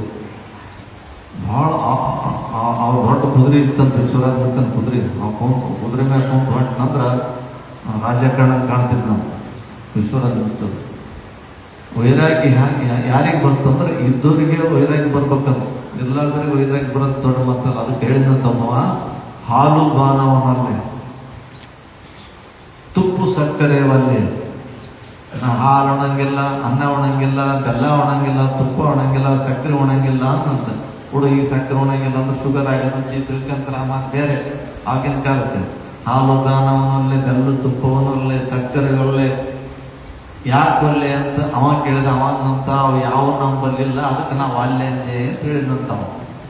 ಅದಕ್ಕೆ ಇರ್ಲಾರ್ದವ್ರಿಗೆ ವೈರಾಗ್ಯ ಬರುವಂಥದ್ದು ಮಾತ್ರ ಅಲ್ಲ, ಇದ್ದವರು ಬಿಟ್ಟು ಹೋಗ್ತಿರ್ತಾರ, ಅದು ನಿಜವಾದಂಥ ವೈರಾಗ್ಯ.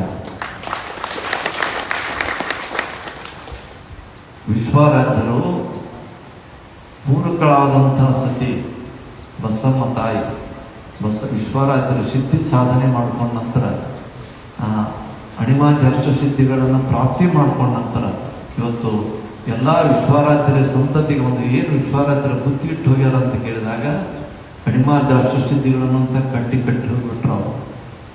ವಿಶ್ವರಾಧ್ಯರು 3 ವರ್ಷಗಳ ಅಖಂಡ ಒಂಟುಗಾಲಿನಲ್ಲಿ ನಿಂತ ದೇವಿ ಅನುಷ್ಠಾನವನ್ನು ಮಾಡಿದಾಗ ಆ ದೇವಿ ಪ್ರತ್ಯಕ್ಷಳಾಗಿ ಕಲಿಯುಗದಲ್ಲಿ ಪುರುಷ ರೂಪದ ದೇವಿಯಾಗಿ ನೆರೆಯಪ್ಪ ಅಂತ ತಿಳ್ಕೊಂಡು ತನ್ನಲ್ಲಿದ್ದಂಥ ಅಣಿಮಾಧ್ಯರ್ಷ ಸಿದ್ಧಿಗಳನ್ನು ವಿಶ್ವರಾಧ್ಯರಿಗೆ ಕೊಟ್ಟಳಂತ. ಹನುಮಂತೇವರ ನಂತರ, ವೀರಾಂಜನೇಯ ಸ್ವಾಮಿ ನಂತರ ಕಲಿಯುಗದಲ್ಲಿ ಯಾರಿಗಾದರೂ ಅಣಿಮಾಧ್ಯರ್ಷ ಸಿದ್ಧಿಗಳು ಒಂದಾವಂತ ತಿಳ್ಕೊಂಡು ಕೇಳಿದ್ರೆ ಸದ್ಗುರು ಸಮರ್ಥ ವಿಶ್ವರಾಧ್ಯರಿಗೆ ಮಾತ್ರ ಪ್ರಾಪ್ತಿ. ಕೊನೆಯದಾದಂತಹ ಸಮಯದಲ್ಲಿ ವಿಶ್ವರಾಧ್ಯರ ಈ ಮಂಚದ ಮೇಲೆ ಮಲ್ಕೊಂಡಾಗ ದಪ್ಪ ಎತ್ತ ನಿಂತಿರ್ತಾರೆ. ಎಲ್ಲಿ ಹೊಂಟ್ರಿ ಅಂತ ಕೇಳಿದ್ರಂತ. ಒಳಗಿದ್ದಂಥ ಸಿದ್ಧಿಗಳು ಒಂದೊಂದು ಹೊರಗೆ ಬರಕತ್ತುವಂತ 8 ಸಿದ್ಧಿಗಳು ಬಂದು ನಿಂತಾಗ ಎಲ್ಲಿ ಹೊಂಟ್ರಿ ಅಂತ ಕೇಳಿದಾಗ ಆ ಸಿದ್ಧಿಗಳು ಹೇಳಿದಂತ, ನೋಡು ಸ್ವಾಮಿ ವಿಶ್ವರಾಧ್ಯ ಪ್ರಭುವೇ, ಈ 5 ವರ್ಷಗಳ ಕಲಿಯುಗದಲ್ಲಿ, 5000 ವರ್ಷಗಳ ಕಲಿಯುಗದ ಕಾಲದಲ್ಲಿ ನಮ್ಮನ್ನು ಏಕಕಾಲದಲ್ಲಿ ಒಂದೇ ಜನ್ಮದಲ್ಲಿ ಯಾರೂ ವಶ ಮಾಡಿಕೊಂಡಿದ್ದಿಲ್ಲ. ಆ ಮಹಾಂಕಾಳಿ ಬಂಗಳಾಂಬಿಕ ಮಾತಿನಂತೆ ಬಂದು ನಾವು ನಿಮ್ಮಲ್ಲಿ ಸೇರಿ ನಾವು ನಿಮ್ಮ ಸೇವಾ ಮಾಡಿರಿ, ನಮ್ಮನ್ನು ಬಿಟ್ಟುಬಿಡು, ನಾವು ಬೇರೆ ಯೋಗಿಯನ್ನು ಆಶ್ರಯಿಸ್ತೀವಿ ಅಂತಂದು ಒಂದು ಸಿದ್ಧಿಗಳು. ವಿಶ್ವರಾಜರಂದ್ರಂತ ನಿಮಗೆ ಬರ್ಲಾಕ ನಾ ಏನು ಕಾಲು ತಿಕ್ಕಿ ಕರೆದಿಲ್ಲ, ಕೈ ಮುಗಿದು ಕರೆದಿಲ್ಲ, ಬಾ ಅಂತ ಬೇಡ್ಕೊಂಡಿಲ್ಲ. ಆಕಿನ ಕೇಳಿ ಆಕಿನಲ್ಲಿ ಪ್ರಾರ್ಥನೆ ಮಾಡ್ಕೊಂತಿದ್ದೆ. ಆಕಿ ನನ್ನ ಶಿಕ್ಷೆ ಸಾಧನೆಗೆ ಮೆಚ್ಚಿ ನಿಮ್ಮನ್ನು ಕಳಿಸ್ಯಾಳ, ಬರ್ಲಾಕ ನಿಮ್ಮ ಇಚ್ಛೆ, ಹೋಗ್ಲಾಕ ನಿಮ್ಮ ಇಚ್ಛೆನೋ ಅಂತ ಕೇಳಿರುತ್ತೆ ಶಿವರಾಜ ನಿತ್ಯ.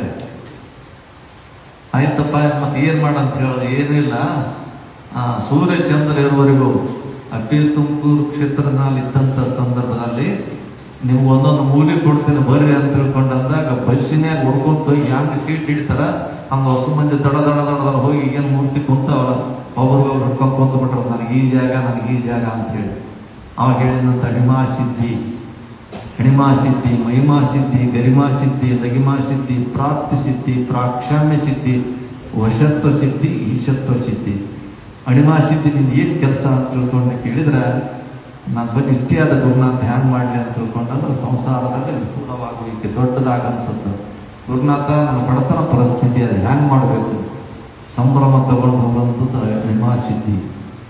ಮಹಿಮಾ ಭಾಳ ಅದೇ ದೊಡ್ಡ್ರಿ ಬಿಡ್ರಿ ಅವ್ನೇನು ಹೇಳಕ್ಕೆ ಬರಲ್ಲ, ಎಲ್ಲ ಅನಂತರದ ಮಹಿಮಾ. ಲಘಿಮಾ ಸಿದ್ಧಿ, ನಮಗೆ ಸಾಧಿಸಲಾರದಂಥದ್ದು ಸಾಧಿಸುವಂಥದ್ದು.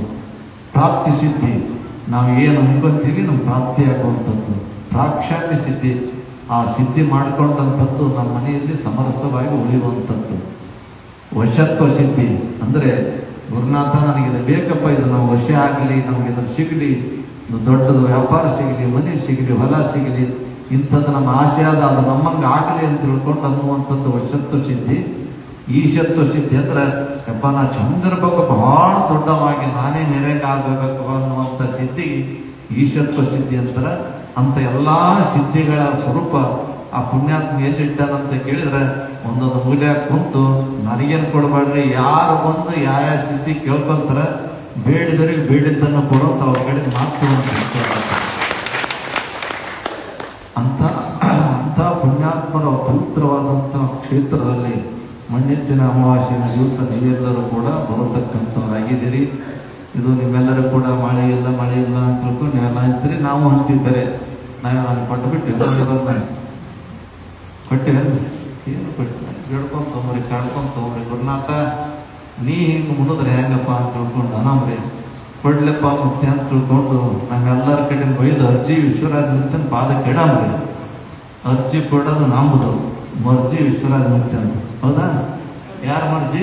ವಿಶ್ವರಾಜ ಮುಕ್ತನ ಮರ್ಜಿ. ಆ ಪುಣ್ಯಾತ್ಮ ಕಣ್ಣು ತೆರೆದ್ರೆ ಯಾವುದೂ ದೊಡ್ಡ ಮಾತಲ್ಲ. ಅಂಥ ಒಂದು ವಿಚಾರದಲ್ಲಿ ನಾವು ನೀವೆಲ್ಲರೂ ಕೂಡ ಅವರ ಧ್ಯಾನದಲ್ಲಿ ಇರೋಣ, ಅವ್ರು ಹಾಕಿಕೊಟ್ಟಂಥ ಸನ್ಮಾರ್ಗದಲ್ಲಿ ನಾವು ನಡೆಯೋಣ.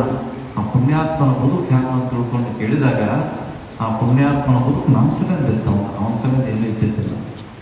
ಯಾವಾಗ ಉಣ್ತಿದ್ನೋ, ಯಾವಾಗ ತಿಂತಿದ್ನೋ, ಊಟ ಮಾಡಿದ್ರೆ ಏನೋ, ಬಿಟ್ಟೇನೋ, ಉಣಿಸಿದ್ರೆ ಯಾರೋ ಉಣಿಸಿದ್ರು ಉಣ್ಬೇಕು, ಹಂಗೆ ಬಿಟ್ಟು ಎಷ್ಟೋ ದಿನ ಹಂಗೆ ಹೋಗ್ಬೇಕು. ಈಗ ನಮ್ಮ ನಾಲ್ವಡಿಗೆ ಶರಣಪ್ಪ ಸರ್ ಬರ್ತಿರ್ತಾರೆ ನೋಡಿರ್ಬೇಕು. ಆ ಸಕ್ಕರೆ ಪೌಡ್ರ್ ಮನೆಗೆ ಎಷ್ಟು ಸಣ್ಣ ಹುಡುಗ ಅವ್ರ ಅಪ್ಪ, ಸಣ್ಣ ಹುಡುಗ ಈಗ ಮಾಸ್ಟರ್ ಬರ್ತಾರೆ ಅವ್ರ ಮಕ್ಕಳು. ಆಗ ಸಾಯಂಕಾಲ ಇತ್ತು ಈಗ ಹೋಗಿರ್ಬೇಕು ಮನೆಗೆ. ಅವ್ರ ಅಪ್ಪ ಸಣ್ಣ ಹುಡುಗಿತ್ತಂತ ಸಕ್ಕರೆ ಪೌಡ್ರ್ ಮನೆಗೆ ಬಿಟ್ಟಿದ್ರಲ್ಲ.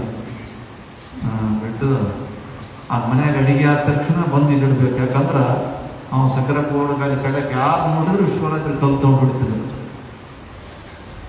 ಅವ ತಂದಿಟ್ಟು ಸಣ್ಣ ಹುಡುಗ ಪಾಪ ಒಂದು 8 ವರ್ಷದ ಹುಡುಗ ಸುಮ್ಮನೆ ಅಂಡೆ ಬಾಂಡೆ ಗೌಡ್ರ ಮನೆಗೆ ಇರಲಿ ಅಂತ ತಂದಿರ್ತಾರಲ್ಲ, ತಂದು ಬಿಟ್ಟಿದ್ರು. ಮನೆಯಾಗ ಬಡಿದಿಂದ ಅಡಿಗೆ ಮಾಡಿದ ತಕ್ಷಣ ಒಯ್ದಾಗ ಇಟ್ಬಿಡಪ್ಪ, ಸುಮ್ಮಿಟ್ಟು ಬಿಡೋದು ದೂರ, ಅವನಿಗೆ ಯಾರು ಸಾಕು ಹೋಗ್ಬೋದು. ಅಂಥ ಸಂದರ್ಭದಲ್ಲಿ ಆ ಹುಡುಗ ಹೇಳಿ ಮುತ್ಯಾಗ ನೇದೇವಾಗಿ ಉಣಿಸ್ಬಾರ ಅಂತ ತಿಳ್ಕೊಂಡ ತಂದಿಟ್ಟ. ತಾಸಾಯ್ತು, 2 ತಾಸು, 1 ದಿವಸ ಸಂಖ್ಯವಾದ. 2ನೇ ದಿನ ನೋಡಿದ ಅದೇ ಹಿಂಗೆ ಅದ, ಮುತ್ತೆಗೆ ಎಷ್ಟೊತ್ತಿದ್ರು ಮುತ್ತೆಗೆ ಉಣಿಸಿ ಹೋಗ್ಬೇಕು. ಆಯ್ತು ರೀ ಅಂತ ಹಿಂಗೆ 1 ದಿವಸ ಹಂಗೆ ಇತ್ತು. ತಾಸಾಯ್ತು, 2 ತಾಸಾಯ್ತು. ಎದ್ದಂತ ಯಾರ್ಲೇ ನೀನು ಅಂತ ಕೇಳಿದಂತ. ಸಣ್ಣ ಹುಡುಗ, ಯಪ್ಪ ನಾನು ಮುನ್ಸಾಕ್ ಬಂದಿನಿ, ಗೌಡ್ರ ಮನೆ ಮುನ್ಸಾಕ್ ಬಂದಲ್ಲೇ ಆಯ್ತಲೇ ನನಗೆ ಉಣಿಸ್ಲಾಕ್ ಬಂದೆ ಅಂತಂದ್ರೆ ನೀವು ಭಾಳ ಹಾಳಾಗಿ ಹೋದ್ರೆ ಮನ್ಯಾಗ ಏನಿಲ್ಲಲ್ಲ ನಿಮ್ಮ ಮನ್ಯಾಗ ಯಪ್ಪ ಭಾಳ ಬಡ್ತಾನ ಅದ ನಮ್ಮ ಅಪ್ಪ ಇಲ್ಲಿ ಬಿಟ್ಟನ ಹೌದಲ್ಲೇ ನಿಮ್ಮ ಅಪ್ಪಂದು ಹೈರಾಣದಲ್ಲೇ ಹೋತ ನಿಮ್ಮಪ್ಪ ಹೋಗ್ಲಿ ನಿನ್ನ ಕಾಲಕ್ಕೆ ಒಂದು 50 ವರ್ಷ ಮ್ಯಾಗ ದೊಡ್ಡ ಆಸ್ತಿ ಬರ್ತಲೇ ನನಗೆ ಉಳಿಸಿದ ಅನ್ನ ಅವಾಗ ಸಿಂತ ಹೋಗಲಿ ಅಂತ ಒಂದು ವಿಶ್ವರಾಜ ಪಾಪ ನಿಮ್ಮ ಅಪ್ಪ ಅದ ಬಡ್ತಂದ ಗಂಟದ ಬಿಡು ನೀ ನನಗೆ ಉಣಿಸೇ ಹೋಗ್ತೇನೆ ಅಂತ ಹೇಳಿ ಗೊತ್ತಿರಲ್ಲ ಮುಂದೆ ನಿನ್ನ ಕಾಲಕ್ಕೆ ದೊಡ್ಡ ಆಸ್ತಿ ಬರ್ತದೆ ಆಸ್ತಿ ಬಂದ ನಂತರ ಅದು ಮುಂದೆ ನಿನಗೆ ಅನ್ನ ಹಾಕೋ ತಗೋಲೆ ನನಗೆ ಉಣಿಸೇ ಹೋಗ್ತೇನೆ ಅಂದ್ರೆ ಆ ಅನ್ನ ನಿನಗೆ ಕಟ್ತಾನೆ ನೀವು ಉಣ್ಸಕೈತೆ ಹೋಗಲಿ ಅಂತ ತಿಳ್ಕೊಂಡು ಕಲ್ಲು ತೊಗೊಂಡಂತ ಓಡ್ಬಂತ ಹೋದ ಗೌಡ್ರಿಗಂತ ಹಿಂಗಂತ ಗೌಡ್ರ ಹತ್ರ ಅಂತ ಮಗ ನೀ ಅನ್ನ ಇಟ್ಟು ಬಂದು ನಿನ್ನ ಅನ್ನನ ನೀ ಕಟ್ಕೊಂಡು ಬಂದಿಲ್ಲಪ್ಪ ಅಂತಂದ್ರಂತ ಇವತ್ತ ಗೌಡ್ರು ಅವರು ಮಾಸ್ಟರ್ ಮನ್ಯಾಗ ಎಲ್ಲದ ಹೊಲ ಬಂತು ನಮ್ದು ಆಸ್ತಿ ಚಲೋ ಆಯ್ತು ಅಂತ ತಿಳ್ಕೊಂಡು ಹೇಳುವಂಥವ್ರು ಆಗ್ತಾರೆ. ಅಂಥ ವಿಚಾರದಲ್ಲಿ ಆ ಪುಣ್ಯಾತ್ಮರು ಎದಕ್ಕೆ ತಿರುಗಾಡ್ತಿರ್ತಾರೆ ಅಂತ ತಿಳ್ಕೊಂಡು ಕೇಳಿದಾಗ ಲೋಕದಂತೆ ಬಪ್ಪರು ಲೋಕದಂತೆ ಇಪ್ಪರು ಲೋಕದಂತೆ ಹೋಗರು ನೋಡಯ್ಯ ಜ್ಞಾನದಂತೆ ಇಬ್ಬರು ಮುಕ್ತಿಯಂತೆ ಹೋಗರು ನೋಡಯ್ಯ. ಲೋಕದಂಗೆ ಕಾಣ್ತಿರ್ತಾರೆ, ಲೋಕದಂಗೆ ಇರ್ತಾರೆ, ಜ್ಞಾನದಂಗೆ ಇರ್ತಾರೆ, ಕೊನೆಗೆ ಮುಕ್ತಿಗೆ ಹೋಗ್ಬಿಟ್ಟಂತವ್ರು ಆಗ್ತಾರ. ಅವರಷ್ಟೇ ಅಲ್ಲ, ಅವರ ಪಾದ ಹಿಡ್ಕೊಂಡವರಿಗೂ ಕೂಡ ಮುಕ್ತಿ ಕ್ಷೇತ್ರಕ್ಕೆ ಒಯ್ದು ಅವರಿಗೆ ಮುಟ್ಟಿಸತಕ್ಕಂಥ ಕರ್ತ ಯಾರು ಮಾಡ್ತಾರೆ ಸದ್ಗುರು ಸಮರ್ಥ ಮಾಡ್ತಾರೆ. ಅವರನ್ನು ಕಂಡು ಹಿಡಿಯೋದು ಆಗಂಗಿಲ್ಲ. ಎಷ್ಟೋ ಮಂದಿ, ಬಹಳಷ್ಟು ಮಂದಿ ಅವರಿಂದ ಎಷ್ಟು ಮಂದಿ ಇದ್ದವರು ಸಾಕ್ಷಾತ್ ಶಿವನೇ ಓಡಾಡಿದ್ದಾರೆ. ಹೌದಾ? ಯಾರೇ ಅವನಿಗೆ ಸುಮ್ಮನೆ ಎದಕ್ಕೆ ಪಡೆದಾಡಿದ್ರು ಮುಖ್ಯ ನಾನು ನಿಜತ್ವ ಕೊಡಪ್ಪ ಅಂತ ತಿಳ್ಕೊಂಡು ಬೇಕಾದ ಕೊಡೋದು. ವಿಶ್ವರಾಧನ ತಿರುಗಾಡ್ಕೊಂಡು ಎಲಗೋಡದಲ್ಲಿಂದ ಹಂಗರಿಗೆ ಹೋಗಿ ಹಂಗರಿಗೆ ಹೋಗಿ ಅವ್ರ ಶಿಷ್ಯರ ಮನೆ ಯಾರೋ ಮನೆ ಅಂತಾರೆ. ಅವ್ರ ಮನೆಯಾಗಿರೋದು ಎಪ್ಪಡೆ ಹೋಗೋದು, ಎಪ್ಪಡೆ ತಿನ್ನೋದು. ಎಲಗೋಡದಾಗ ಗೌಡ ಮನೆಯಾಗಿದ್ದಂಥ ಸಂದರ್ಭದಲ್ಲಿ ವಿಶ್ವರಾಜರು ಬಲ್ಲಾಳಪುರ ಸಕ್ಕಾಪುರದಾಗ ಅವರಿಗೆ ವಿಶ್ವರಾತ್ರಿಗೆ ಟ್ರಾನ್ಸ್ಪೋರ್ಟ್ ನಂತರ ಅವ್ರನ್ನ ಬಲ್ಲಾಳಪುರ ಶಿಶುನಾಗ ಕರ್ಕೊಂಡು ಅದು ಎಲಗೋಡಕ್ಕೆ ಕರ್ಕೊಂಡು ಹೋಗಿ ಮನೆಯಾಗ ಇಟ್ಕೊಂಡು ಬತ್ತಲೆ ಹಿಂಗೆ ಓಡಾಡ್ತಿದ್ದ. ಅವಾಗ ಯಾರೋ ಬಲ್ಲಾಳಪುರ ಹೊರಗೆ ಕನಕತ್ರಿ, ಏನಪ್ಪ ನಿನ್ನ ಸಸಿ ನಿಜ ನೋಡ್ತಿ ಬಂದಾಳ, ಆಕಿ ಸಣ್ಣ ಹೆಣ್ಮಗಳು ಪಾಪ ತಿರುಗಾಡ ಮನೆ ಈಗಿಂತ ನೆಡ್ಲಾಕ ಬಂದಾಳ, ಇವೇನು ನಿಮ್ಮ ಗುರು ಅಂತ ಕರ್ಕೊಂಬಂದು ಬತ್ತಲೆ ತಿರುಗಾಡ್ತಾನ, ನಿನಗೇನು ತಿಳಿಯಲ್ಲ ಅಂತ ತಿಳ್ಕೊಂಡಂದಾಗ ಅವನೇನು ಸ್ವಲ್ಪ ಅನಿಸ್ತಂತೆ. ಹೌದಪ್ಪ ಅಂತ ಅಂದ್ಕೊಂಡು ನಡ್ಕೋಂತ ಬರೋದ್ರಾಗ ಆ ಹೆಣ್ಮಗಳು ಕಸ ಹೊಡ್ಲಿಕ್ಕಂತ ಅದೇ ತಾನೇ ನಡಿಲಾಕ ಬಂದು ಸೊಸಿ ವಿಶ್ವರಾಜ್ ಮುಂದೆ ಕಣ್ಣನೇ ಹಾರಾಕಿ ದುಬ್ಬದ ಮ್ಯಾಗ ಕುಂತು ಉಚ್ಚಿ ಒಯ್ದ್ಬಿಟ್ಟು ನಾನು ಮೂತ್ರ ಮಾಡಿಬಿಟ್ಟು ವಿಶ್ವರಾಜ್. ಅವಾಗ ಬಲಾಳಪ್ಪಗಳು ಏನ್ರಿ ಜನ ಅನ್ನೋದು ಕಂಡು ನನಗೆ ಮನಸ್ಸು ಭಾಳ ನೋವಾಗತ್ತ ಅಂದಾಗ ಅವರಂತ ಲೇ ಸಕ್ರೆ ಇದು ಲೇ ಗೋಲೆ ಮನಸ್ಸಿನಾಗ ಯಾಕೆ ಮಡ್ಡಿಗೆ ತಿಂತೇನೆ, ನಾನು ಮೂತ್ರ ಮಾಡಿದ ಸೂತ್ರ ಒಂದೇ ಹೊಡಿತಿರ್ಲೇ ಮನೆಗೆ ಅಂತ ಹೇಳಿದ್ರು ವಿಶ್ವರಾಜ. ಈಗ ಅದನ್ನು ಕೂಡ ಆ ನಿಜಮಗೌಡತಿ ಕಸ ಹೊಡೆಯವರ್ನಾಗ ಏನು ಮೂತ್ರ ಮಾಡಿದ್ರಲ್ಲ ಆ ಹೊಟ್ಟಿಲೆ ಹುಟ್ಟಿದಂಥ ಎಲಗೋಡ ಮಲ್ಲಿನಾಥ ಗೌಡರು ಅಂತ ತಿಳ್ಕೊಂಡು ಆ ನಾಡಿಗೆ ದೊಡ್ಡ ಪ್ರಸಿದ್ಧಿ ಗೌಡರು ಅಂತ ನಾವು ಮಿತ್ರರು ಕೇಳಿದ್ರು. ಆ ಜವರಿ ತಾಲೂಕ, ಸಿಂದಗಿ ತಾಲೂಕ, ಆ ಕಡೆ ಹಿಂಡಿ ಆ ಭಾಗ ಎಡ್ರಾಣಿ ಭಾಗದಲ್ಲಿ ಮಲ್ಲಿನಾಥ ಗೌಡರು ಅಂತ ತಿಳ್ಕೊಂಡ್ರೆ ಅವ ಭಾಳ ಯಥಾರ್ಥ ಅಂದ್ರೆ ದೊಡ್ಡ ಗೌಡ್ರ ಸರಿ ಆದ ಸಾದಾ ಸೀದಾ ಮನುಷ್ಯ.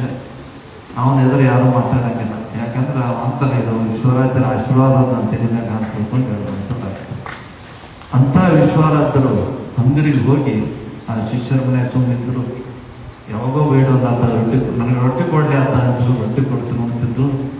ಊಟ ಮಾಡಿ ಸುಮ್ಮನೆ ಓಡಾಡ್ಕೊಂಡು ಹೋಗೋಂಥ ಸಂದರ್ಭದಲ್ಲಿ ಅಲ್ಲಿ ಕುರುಬರು ನಿಂಗವ್ವ ಅಂತ ತಿಳ್ಕೊಂಡು ಹೆಣ್ಮಗಳು. ಹೌದಾ?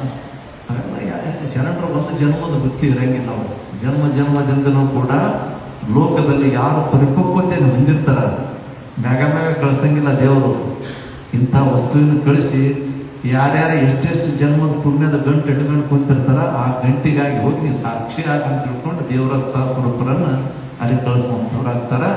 ಹೋಗಿ ಆಕೆ ಗಂಡು ಸತ್ತಿರ್ತಾರ, ವಿಶ್ವರಾತ್ರಿ ಹಂಗೆ ಹೋಗಿ ಆಕೆ ಬೀಸ್ತಿರ್ತಾಳ. ಅವಾಗ ಜೋಳಾಗಿಲ್ಲ ಏನು ಕಾಳು ಬೀಸ್ಬೇಕಾದ್ರೆ ಬೀಸಕ್ಕಲ್ಲ ಹಾಂಗೆ ಬೀಸುವ ಅಂತ ಕುಂದಿರ್ತಿದ್ರು. 1 ದಿನ ಹೋಯ್ತು, 2 ದಿನ ಹೋಯ್ತು, ಸುಮಾರು ದಿನ ಹೋಯ್ತು. ಅವಾಗ ಈ ಮನೆಗೆ ಬಂದು ಏನು ಉಣ್ತಿಂದೆ ರೊಟ್ಟಿ ಕೊಡೋ ಅಂತ ತಿಳ್ಕೊಂಡು ಅಂದಾಗ ಅವನಪ್ಪ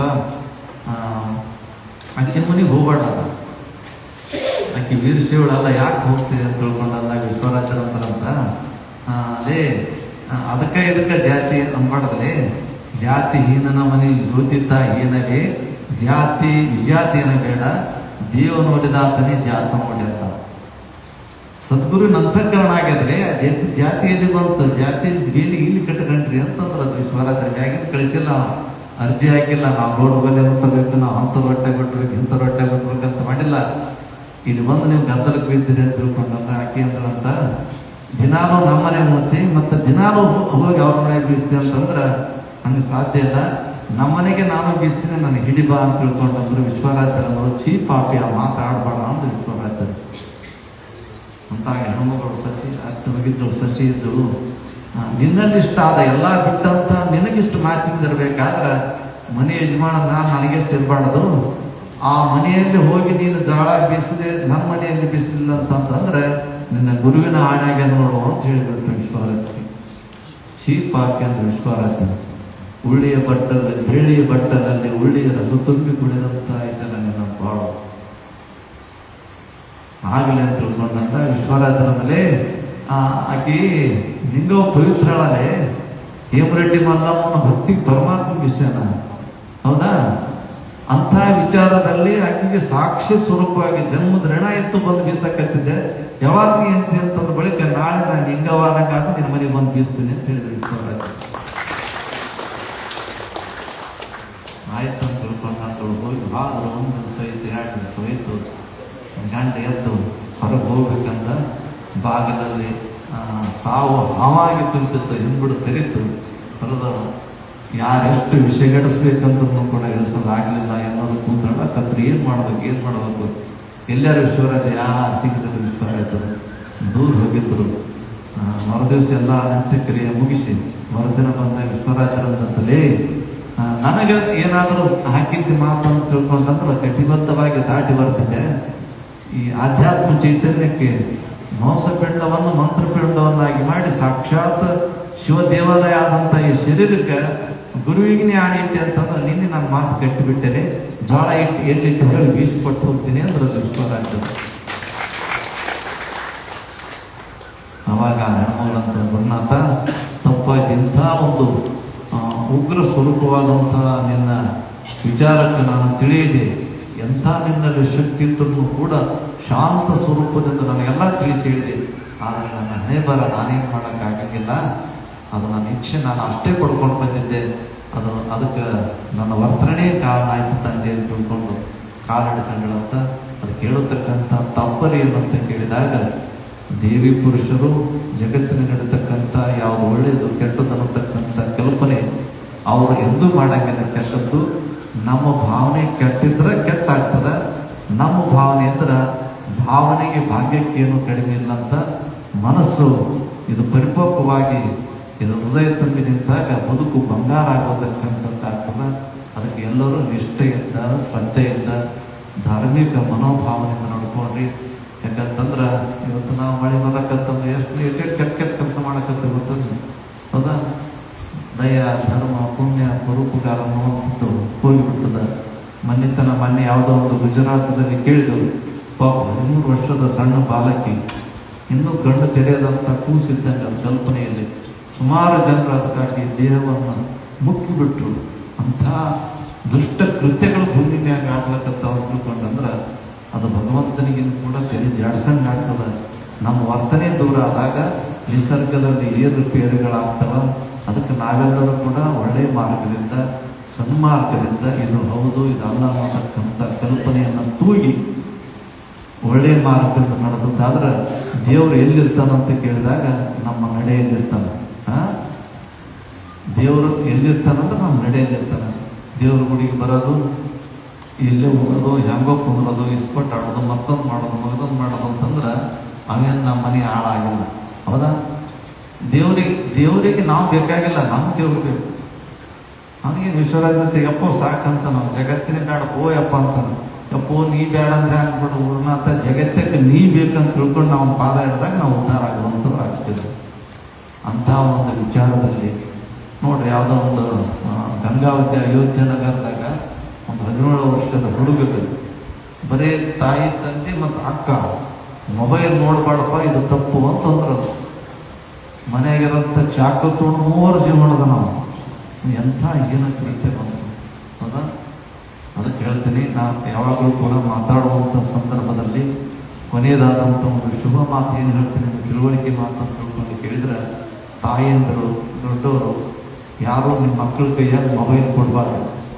ಮಕ್ಕಳ ಕೈಯಾಗ ಮೊಬೈಲ್ ಕೊಟ್ರೆ ಅದು ಹೈಪರ್ ಟೆನ್ಷನ್ ಅಂತ ತಿಳ್ಕೊಂಡು ಅನ್ನುವಂಥ ಒಂದು ಜಡ್ಡು ಬರಕಂತ, ಅದಕ್ಕೆ ಏನೂ ಔಷಧ ಇಲ್ಲ. ನೀವು ಮೊಬೈಲ್ ಕೊಟ್ಟರೆ ಸರಿ, ಕೊಡಲಿಲ್ಲ ಅಂದ್ರೆ ಹೋಗಿ ಹುಡುಗ ಹುಡುಗಿ ತನ್ನ ತೆಲಿ ಗಾಡಿ ಹೊಡ್ಕೊಂಡು ತಮ್ಮ ಅನಾಹುತ ಮಾಡ್ಕೊಂತ ಅಂತ. ಅದಕ್ಕೆ ಯಾರೂ ಮೊಬೈಲ್ ಕೊಡಬಾರ್ರಿ. ಮೊಬೈಲ್ ಕೊಡಂಗಿಲ್ಲ ಅಂತ ತಿಳ್ಕೊಂಡು ಚಪ್ಪಳಿ ಬಿಡ್ರಿ. ನಾವು ಯಾರೂ ಮೊಬೈಲ್ ಕೊಡಬಾರ್ದು. ಮೊಬೈಲ್ದಷ್ಟು ಕೆಟ್ಟದ್ದು ಅದು ಒಳ್ಳೇದು ಅನುಕೂಲ ಆಗ್ತದೆ, ಖರೆ ಒಳ್ಳೇದು ಬಳಕೆ ಮಾಡಿದ್ರೆ ಒಳ್ಳೇದಾಗ್ತದೆ. ಆಗ ಮಕ್ಕಳ ಕೈಯಾಗ ಕೊಟ್ಟು ಆ ರೋಗಕ್ಕೆ ಯಾರೂ ಬಲಿ ಆಗಬಾರ್ದು. ಕಣ್ಣು ಹಳದಿ ಆಗ್ತಾವಂತ, ಕಣ್ಣಾಗ ನೀರು ಬರ್ತಾವಂತ, ಏನೇನೋ ಕೆಲವು ವಿಚಾರಗಳಾದ ಗುಣಾದಿ ಗುಣಗಳನ್ನು ಡಾಕ್ಟ್ರ್ ಈಗಾಗಲೇ ಹೇಳಿದಂಥವ್ರು ಆಗ್ಯಾರ. ಅದಕ್ಕೆ ಒಳ್ಳೆಯ ಸಂತಾನ ಆಗಬೇಕು, ಮಕ್ಕಳು ಆರೋಗ್ಯಪೂರ್ಣವಾಗಿ ಜೀವನ ನಡೆಸಬೇಕಾಗಿತ್ತು ಅಂತಂದ್ರೆ ಕೆಲವು ವಿಚಾರಗಳಿಂದ, ಕೆಲವು ವ್ಯಸನಗಳಿಂದ ನೀವು ದೂರಿಟ್ಟಾಗ ಒಳ್ಳೆಯ ಆರೋಗ್ಯಪೂರ್ಣವಾದಂಥ ಸಂತಾನ ನಮಗೆ ಸಿಗೋತಕ್ಕಂಥದ್ದು ಆಗ್ತದೆ. ಅವರಿಂದ ನಮಗೆ ಆರೋಗ್ಯಪೂರ್ಣವಾದಂಥ ಸಮಾಜ ನಿರ್ಮಾಣ ಮಾಡಲು ಸಾಧ್ಯ ಆಗ್ತದೆ. ಇಂಥ ಒಂದು ವಿಚಾರಗಳನ್ನು ತಿಳಿಸುತ್ತಾ ನಮ್ಮ ಶಾಸ್ತ್ರಿಗಳಾಗಲಿ ಪೂಜ್ಯ ಸ್ವಾಮಿಗಳವರಾಗಲಿ ಹೇಳಿದಂತೆ ವರ್ಷ ಪದ್ಧತಿಯಂತೆ ಯಾವುದಿದು ಮುಂಬರತಕ್ಕಂಥ ಅಮಾವಾಸ್ಯೆ, ಹಾಗಳ ಪೂಜ್ಯ ಸ್ವಾಮಿಗಳು ಹೇಳೋದನ್ನ ಕೇಳಿದೆ ನಾನು. ಆ ಅಮಾವಾಸ್ಯೆ ಈಗ ಒಂದು ತಿಂಗಳ ಹಿಂದೆ ಇದೇ ಅಮಾವಾಸ್ಯೆ ಆಗಬೇಕಾಗಿತ್ತು ಪಾದಯಾತ್ರೆ. ಮುಂದಿನ ಅಮಾವಾಸ್ಯೆ ಅಂದರೆ ಅದಕ್ಕೆ 3 ವರ್ಷಕ್ಕೆ ಬರತಕ್ಕಂಥ ಅಧಿಕ ಅಮಾವಾಸ್ಯೆ ಇದ್ದುದಕ್ಕಾಗಿ ಮುಂದಿನ ಅಮಾವಾಸ್ಯೆ ಅದು ಪಾದಯಾತ್ರಾ ಅಮಾವಾಸ್ಯೆ ಅಂತ ತಿಳ್ಕೊಂಡು ನಿಮ್ಮೆಲ್ಲರೂ ಕೂಡ ಗೊತ್ತಿದ್ದಂಥ ವಿಷಯ. ಆ ಪಾದಯಾತ್ರೆ ಅಮಾವಾಸ್ಯೆಯಲ್ಲಿ ವಿಶ್ವರಾತ್ರಿ ಹುಟ್ಟಿದಂಥ ಆ ಗರ್ಭಾಂಬುದಿಗೆ ನಮಸ್ಕಾರ ಮಾಡಿ, ಹುಟ್ಟಿದಂಥ ಜಾಗಕ್ಕೆ ನಮಸ್ಕಾರ ಮಾಡಿ, ವಿಶ್ವರಾತ್ರಿಗೆ ವಿಶ್ವಕ್ಕೆ ನೀವು ಆರಾಧ್ಯ ಪುರುಷನಾಗು ಅಂತ ತಿಳ್ಕೊಂಡು ಆಶೀರ್ವಾದ ಮಾಡಿದಂಥ ಗುರು ಬನ್ನಿವಸ್ವಾಮಿ ದರ್ಶನ ಮಾಡಿಕೊಂಡು ಇಲ್ಲಿ ಬಂದು ಮುಟ್ಟಿದ್ರೆ ವರ್ಷದಲ್ಲಿ ನಡೀತಕ್ಕಂಥ ಎಲ್ಲ ವಿಚಾರಗಳಿಗೆ ನಾವು ಸಾಕ್ಷಿ ಆದಾಗ ಆಗುವಂಥದ್ದಾಗ್ತದೆ. ಒಂದು ಅಮಾವಾಸ್ಯೆ ಬಂದಿರ್ತೀವಿ, ಒಂದು ಅಮಾವಾಸ್ಯೆ ಬಂದಿರಲ್ಲ. ನಮಗೆ ಹಂಗದ ಹಿಂಗದ, ಕಾಲು ಬೇನೆ ಅದ, ಕೈ ಬೇನೆ ಅದ, ಟೊಕ್ಕ ಬೇನೆ ಅದ, ಮತ್ತೊಂದು ಅದ, ಮಕ್ಕಳಿಲ್ಲ ಅಂದ್ರೆ ಮುತ್ತೆ ಹುಟ್ಟಿದ ಮಕ್ಕಳು ತಾನು ಮಗುವಾಗಿ ಹುಟ್ಟಿದಂಥ ಜಾಗಕ್ಕೆ ನಮಸ್ಕಾರ ಮಾಡಿ ಬಂದ್ಬಿಡೋದ್ರೆ ಹ್ಯಾಂಗೆ ಮಕ್ಕಳಾಗ್ಬಿಟ್ಟಿಲ್ವ ನಾವು ಮಂದಿ ಕೂಡ ಅವನಿಗೆ ಕೇಳೋದು, ಯಪ್ಪ ನೀವು ಹುಟ್ಟಿದ ಜಾಗ ನಮಸ್ಕಾರ ಮಾಡಿ ಬಂದಿವ ಯಪ್ಪ ನಮ್ಮ ಮಕ್ಕಳು ಬೇಕು ಅಂತ ತಿಳ್ಕೊಂಡು ಮಕ್ಕಳಾದಂಥ ದಂಪತಿಗಳು ವಿಶ್ವರಾತ್ರಿ ಪ್ರಾರ್ಥಿಸೋಣ ಅನ್ನೋತಕ್ಕಂಥ ವಿಚಾರ ತಿಳಿಸುತ್ತಾ ಗುರು ಬನ್ನಿವಸ್ಸು ದರ್ಶನ ಮಾಡಿಕೊಂಡು ಅಲ್ಲಿಂದ ಹೊರಟಾದ್ರೆ ಅದು ಇದು ಬರುವಂಥ ಆಗಸ್ಟ್ ತಿಂಗಳು ಅಂದ್ರೆ ಮುಂದಿನ ತಿಂಗಳು ಅಂದ್ರೆ ಇವತ್ತಿನ ಒಂದು ತಿಂಗಳಿಗೆ ಇಲ್ಲಿ ಬಂದು ಮುಟ್ಟಿರ್ತೀವಿ. 1 ತಿಂಗಳು ಮುಂದೆ ಅಂತ ತಿಳ್ಕೊಂಡು ಅಂದ್ರೆ 2 ದಿನ ಇರ್ಲಕ್ಕಾಗಿ ಅಲ್ಲಿ ಬಿಡ್ತೀವಿ ನಾವು. ಮುಂದಿನ ಅಮಾವಾಸ್ಯೆ ಬುಧವಾರ ಆಗಸ್ಟ್ 12ನೇ ತಾರೀಕು ಬುಧವಾರ ಅಮಾವಾಸ್ಯೆ ಆಗ್ತದೆ. 10ನೇ ತಾರೀಕು ಸೋಮವಾರದ ಅಲ್ಲಿಂದ ಬಿಡೋದು. ಸೋಮವಾರ ದಿನ ಮುಂಜಾನೆ ಅಲ್ಲಿ ಬನ್ನಿವಸ್ಸೇಶ್ವರ ಪೂಜೆ ಮುಗಿಸಿ ವಿಶ್ವರಾತ್ರಿ ಮಂಗಳಾರತಿಗಳನ್ನು ಮಾಡಿ ಅಲ್ಲಿಂದ ಸುಮಾರು 12:30 ಗಂಟೆಗೆ ಗಂವಾರ ಬಿಟ್ಟು ಗಂವಾರ ಮಾರ್ಗವಾಗಿ ಅಣಿಬಿ, ಸನ್ನತಿ ಮತ್ತು ಹೊರಸುಗೊಂಡಿಗೆ, ಕನಗನಹಳ್ಳಿ, ಹೆಡಿಗೆ ಮಾತ್ರ ಟಾಣಗುಂದಿ ಹೀಗೆಲ್ಲ ಊರು ತಿರುಗಾಡ್ಕೊಂತ ಬಂದು ಅತ್ಯುತ್ತಮ ಕ್ಷೇತ್ರಕ್ಕೆ ಮುಟ್ಟಿದ್ದೇವೆ ಅಂತಂದ್ರೆ ಈ ವರ್ಷ ತಪಸ್ಸು ಮಾಡಿದಂಗಾಗಲ್ಲ. ಆಯ್ತಪ್ಪ ಗುರುನಾಥ, ಈ ವರ್ಷ ನಮ್ಮ ನಿಯಮ ಮಾಡಿದೆವು ಅಂತ ತಿಳ್ಕೊಂಡು ನಮ್ಮ ಸಾಕ್ಷಿ ನಾವು ದುಡಿಯೋದು ನಮ್ಮ ಕಡೆಗೆ, ಅವ ಕೊಡೋದು ಬಿಡೋದು ಅವನ ಕಡೆಗೆ. ಹೌದಾ? ನಾವು ಏನು ದುಡ್ದದ್ದು ಅವನ ಪಾದಕ್ಕೆ ಇಡಮ್ರಿ, ನಾವು ಗುರುನಾಥ ಸಲುವ ಅವನು ಇರ್ತಾನ ಅನ್ನತಕ್ಕಂಥ ಧೈರ್ಯ ನಮ್ಮಲ್ಲಿ ಇರಲಿ. ಆ ಸಂಕಲ್ಪದೊಂದಿಗೆ ನಾವು ಮುಂದಿನ ಜೀವನ ಸಾಗಿಸೋಣ ಅನ್ನುವಂಥ ವಿಚಾರ ತಿಳಿಸುತ್ತಾ ಪಾದಯಾತ್ರೆಗೆ ಯಾರೋ ಗಲಾಟೆ ಮಾಡಬಾರ್ದು. ಯಾಕಂದ್ರೆ ಹೊಂಟದ್ದು ದೇವರ ದಾರಿ ಬಿಟ್ಟಿರ್ತೀವಿ ನಾವು. ಹೌದನ್ನು ಹೊಳೆ ಇರ್ತದೆ, ಗದ್ದಲ ಮಾಡೋದಿಲ್ಲ. ಹೊಳೆಯಾಗ ಸೂಕ್ಷ್ಮ ರೀತಿಯಲ್ಲಿ ದಾಟಬೇಕು. ಎಲ್ಲೆಲ್ಲಿ ಕುಂತಾರೆ ಒಬ್ರಿಗೊಬ್ರು ಕೇಳ್ಕೊಂತ ಏನೋ ಹೊಂಟದ್ದೇನೋ ಯಾರು ಗದ್ದಲ ಮಾಡಬಾರ್ರಿ. ಶಿವನಾಮ ಸ್ಮರಣೆ ಅನ್ಕೊಂತ ಹೋಗ್ರಿ, ಶಿವರಾತ್ರಿ ಅನ್ಕೊಂತ ಹೋಗ್ರಿ, ಬನ್ನಿಬಸವೇಶ್ವರ ಅನ್ಕೊಂತ ಹೋಗ್ರಿ, ಅಡವಿ ತಾತ ಅನ್ಕೊಂತ ಹೋಗ್ರಿ, ಅಷ್ಟಮ ಸಿದ್ಧಿ ಹೆಸರು ಅನ್ಕೊಂತ ಹೋಗ್ರಿ. ಅಂದಾಗ ನಾವು ಪಾದಯಾತ್ರೆ ಹೊಂಟದ್ದಕ್ಕೆ ಸಾಕ್ಷಿ ಸಾರ್ಥಕ ಆಗ್ತದೆ ಅನ್ನತಕ್ಕಂಥ ವಿಚಾರ ತಿಳಿಸುತ್ತಾ ನೀವೆಲ್ಲರ ಆ ಶುಭ ಪ್ರಸಂಗದಲ್ಲಿ ಪಾಲ್ಗೊಳ್ರಿ ಎನ್ನುವಂಥ ವಿಚಾರ ತಿಳಿಸುತ್ತಾ, ಇನ್ನು ಪಾದಯಾತ್ರೆ ಅಲ್ಲಿಗೆ ಬಂದವರು ಬರ್ತಿರ್ತಾರೆ, ಇಲ್ಲಿಗೆ ಬಂದಂಥವ್ರು ಅಮಾವಾಸ್ಯೆ ದಿನ ಸಾಯಂಕಾಲ 6 ಗಂಟೆಗೆ ಇಲ್ಲಿ ಪಾದಗಟ್ಟಿಗೆ ಬಂದು ನಿಂತಂಥವ್ರು ಆಗ್ತದೆ. ಅಲ್ಲಿಂದ ಎಲ್ಲರೂ ಕೂಡಿ ಆ ವಿಶ್ವರಾಜನ ಪಲ್ಲಕ್ಕಿಯೊಟ್ಟಿಗೆ ನಾವು ನೀವೆಲ್ಲರೂ ಕೂಡ ಭಕ್ತಿ ಸಡಗರದೊಂದಿಗೆ ಬರೋಣ ಎನ್ನುವಂಥ ವಿಚಾರ ತಿಳಿಸುತ್ತಾ, ಈ ಸಂದರ್ಭದಲ್ಲಿ ಉಪಸ್ಥಿತರಿರುವಂಥ ಎಲ್ಲರಿಗೂ ಸದ್ಗುರು ಸಂಬಂಧ ವಿಶ್ವರಾಜನ ಇನ್ನೊಂದು ವಿಚಾರ ಅಂತಂದರೆ, ಇದೇ 29ನೇ ತಾರೀಕಿನ ದಿನ ಗುರು ಪೂರ್ಣಿಮಾ ಅಂತ ತಿಳ್ಕೊಂಡು ಬರುವಂಥದ್ದಾಗ್ತದೆ. ಗುರುವಿನ ಹುಣ್ಣಿಮೆ ಅದು ವ್ಯಾಸ ಪೂರ್ಣಿಮೆ ಅಂತಲೂ ಕೂಡ ಕರೆಯುವಂಥವ್ರಾಗ್ತಾರೆ. ಅಂದ್ರೆ ಗುರುಗಳಾದಂಥ ವ್ಯಾಸ ಮಹರ್ಷಿಗಳು ಶಿಷ್ಯರಿಗೆ ಬೋಧಿಸಿದಂಥ ಹುಣ್ಣಿಮೆ ಶುಭ ಪ್ರಸಂಗ ವ್ಯಾಸ ಪೂರ್ಣಿಮೆ ಅಂತ ತಿಳ್ಕೊಂಡು ಕರೆಯುವಂಥವ್ರಾಗ್ತಾರೆ.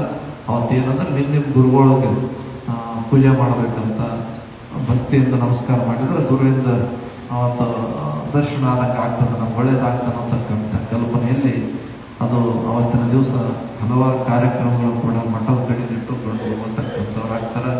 ನಮ್ಮ ಕಕ್ಕಲದೊಡ್ಡಿ ಸುಭಾಷ್ ಗೌಡರು ಆ ಗುರುಪೂರ್ಣಿಮೆ ದಿನ ಗುರುವಿನ ತುಲಾಭಾರ ಮತ್ತು ಬಂದಂಥವ್ರಿಗೆಲ್ಲರಿಗೂ ಗೋಳಿ ಊಟ ಇಟ್ಟಾರೆ. ಎಂದಪ್ಪ 29ನೇ ತಾರೀಕು, ಇದೇ 29ನೇ ತಾರೀಕು ಹುಣ್ಣಿಮೆ ದಿವಸ, ಅದು ಮುಂಜಾನೆ ಇರುತ್ತೆ. ಮತ್ತು ಅವರೊಂದಿಗೆ ನಮ್ಮ ಶ್ರೀಮಠದ ಸದ್ಭಕ್ತರಾದಂಥ ಸೈದಾಪುರದ ಓಂಕಾರ ದಣಿಯವ್ರನ್ನು ಕೂಡ ನಾವು ತುಲಾಭಾರ ಮಾಡ್ತೀವಿ ಅಂತ ತಿಳ್ಕೊಂಡು ಅನ್ನುವಂಥವ್ರಾಗ್ತಾರೆ.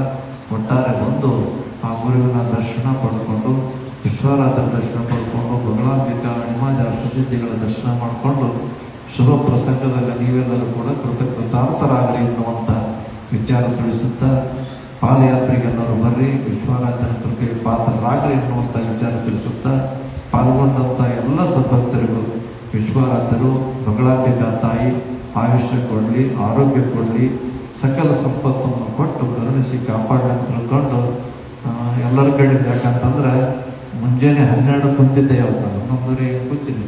ನಿನ್ನೆ ಮದುವೆಯವ್ರು ಕರ್ಕೊಂಡೋದ್ರು, ಮದುವೆ ಫಂಕ್ಷನ್ ಇತ್ತು.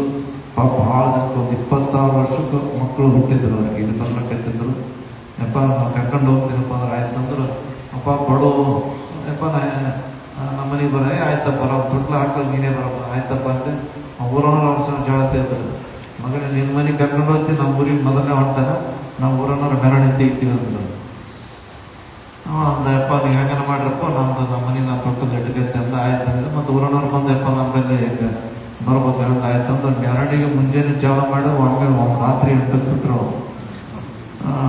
ಮೊದಲು ಪಲ್ಲಕ್ಕೆ ಇದ್ರಾಗ ರಥದಾಗ ಕುಂದಿಸೋತ್ತೆ ನೀವು ಶಾಸ್ತ್ರ ಮತ್ತೆ ಅಂಜನಪ್ಪ ಮಾತಪ್ಪ ಸಿಂಪುನ ಹಿಡಿದೆವು. ಆ ಮಕ್ಳು ಏನು ಮಾಡ್ತಾರ, ಪಲ್ಲಕ್ಕೆ ನಮ್ಮ ಪಲ್ಲಕ್ಕೆ ಆಗಲಿ ರಥದಾಗ ಕುಂದಿಸಿಗಳೇ ಅವ್ರು 3 ಹೋಳಾಗಿ ಬಿಡ್ತಾರ. ಅವ್ರು ಯಾವಾಗ ಸಿಗ್ತಾರಂದ್ರೆ ಲಾಸ್ಟ್ ಅದೇನು ಹಿಡಿದು ಮೂವಿಗೆ ಬಿಡ್ತೇವೆ ಅವಾಗ ಸಿಗ್ತಾರೆ. ಅಂದ್ರೆ ಅಂತರ ಮೆರವಣಿಗೆ ಭಾಳ ದೊಡ್ಡ ಪ್ರಮಾಣ ಆಗಿ ಹೈರಾಣಾಗಿ ರಾತ್ರಿ ಬಂದಿದ್ದೆವು. ಮತ್ತು ಮುಂಜಾನೆ ದರ್ಶನ ಪ್ರಾರಂಭ ಆಯಿತು. ಮ್ಯಾಗ ಯಾಕಂತಿದ್ದೆ ಅಂದ್ರೆ ದರ್ಶನ ತಗೊಂಡ್ರೆ ಮತ್ತೆ ನಾಳೆಗೆ ತೊಗೊಂಡ್ರಾಯ್ತು. ಏನು ದೊಡ್ಡ ಮಾತಾಡ್ತಾರೆ, ಹೊಸ ಮಂದಿಗೆ ದರ್ಶನದ ಲಾಭ ಸಿಗಲಿ ಅಂತ. ಅಮಾವಾಸ್ಯೆ ರಾತ್ರಿ ಹೊತ್ತಂತ ನೀವು ಹೇಳ್ತಿರ್ತೀರಿ, ಭಾಳ ಮಂದಿ ಬಂದಿರ್ತಾರೆ ಅಮಾವಾಸ್ಯೆದ ನಾವು ದರ್ಶನ ತಗೋಬೇಕು ಅಂತ. ಒಬ್ಬೊಬ್ಬರು 2 ಸತ್ಯ ನಮಸ್ಕಾರ ಮಾಡಲಿಲ್ಲ ಅಂದರೆ ನಾವು ಅವ್ರಿಗೆ ಬಿಟ್ಟು ಕೊಟ್ಟಂಥ ದಾಸೋಭಾವನೆ ಎಲ್ಲೂ ಉಳಿತದೆ ನಾವು. ಇನ್ನೊಬ್ಬರು ಅವರು ನಮ್ಮವ್ರಪ್ಪ, ನಮ್ಮ ಕಳೆದ್ರೆ ನಮ್ಮ ಅಂತಂದ್ರೆ ಅಷ್ಟೇ ಇದ್ದಾರೆ ನಮ್ಮವರು, ಅವ್ರಿಗೆ ದರ್ಶನ ಆಗಲಿ ಅಂತ ತಿಳ್ಕೊಂಡು ಸಹಕಾರ ಮನೋಭಾವನೆಗಾಗಿ ಅವ್ರಿಟ್ಟು ಮಾಡಲಿ ದರ್ಶನ.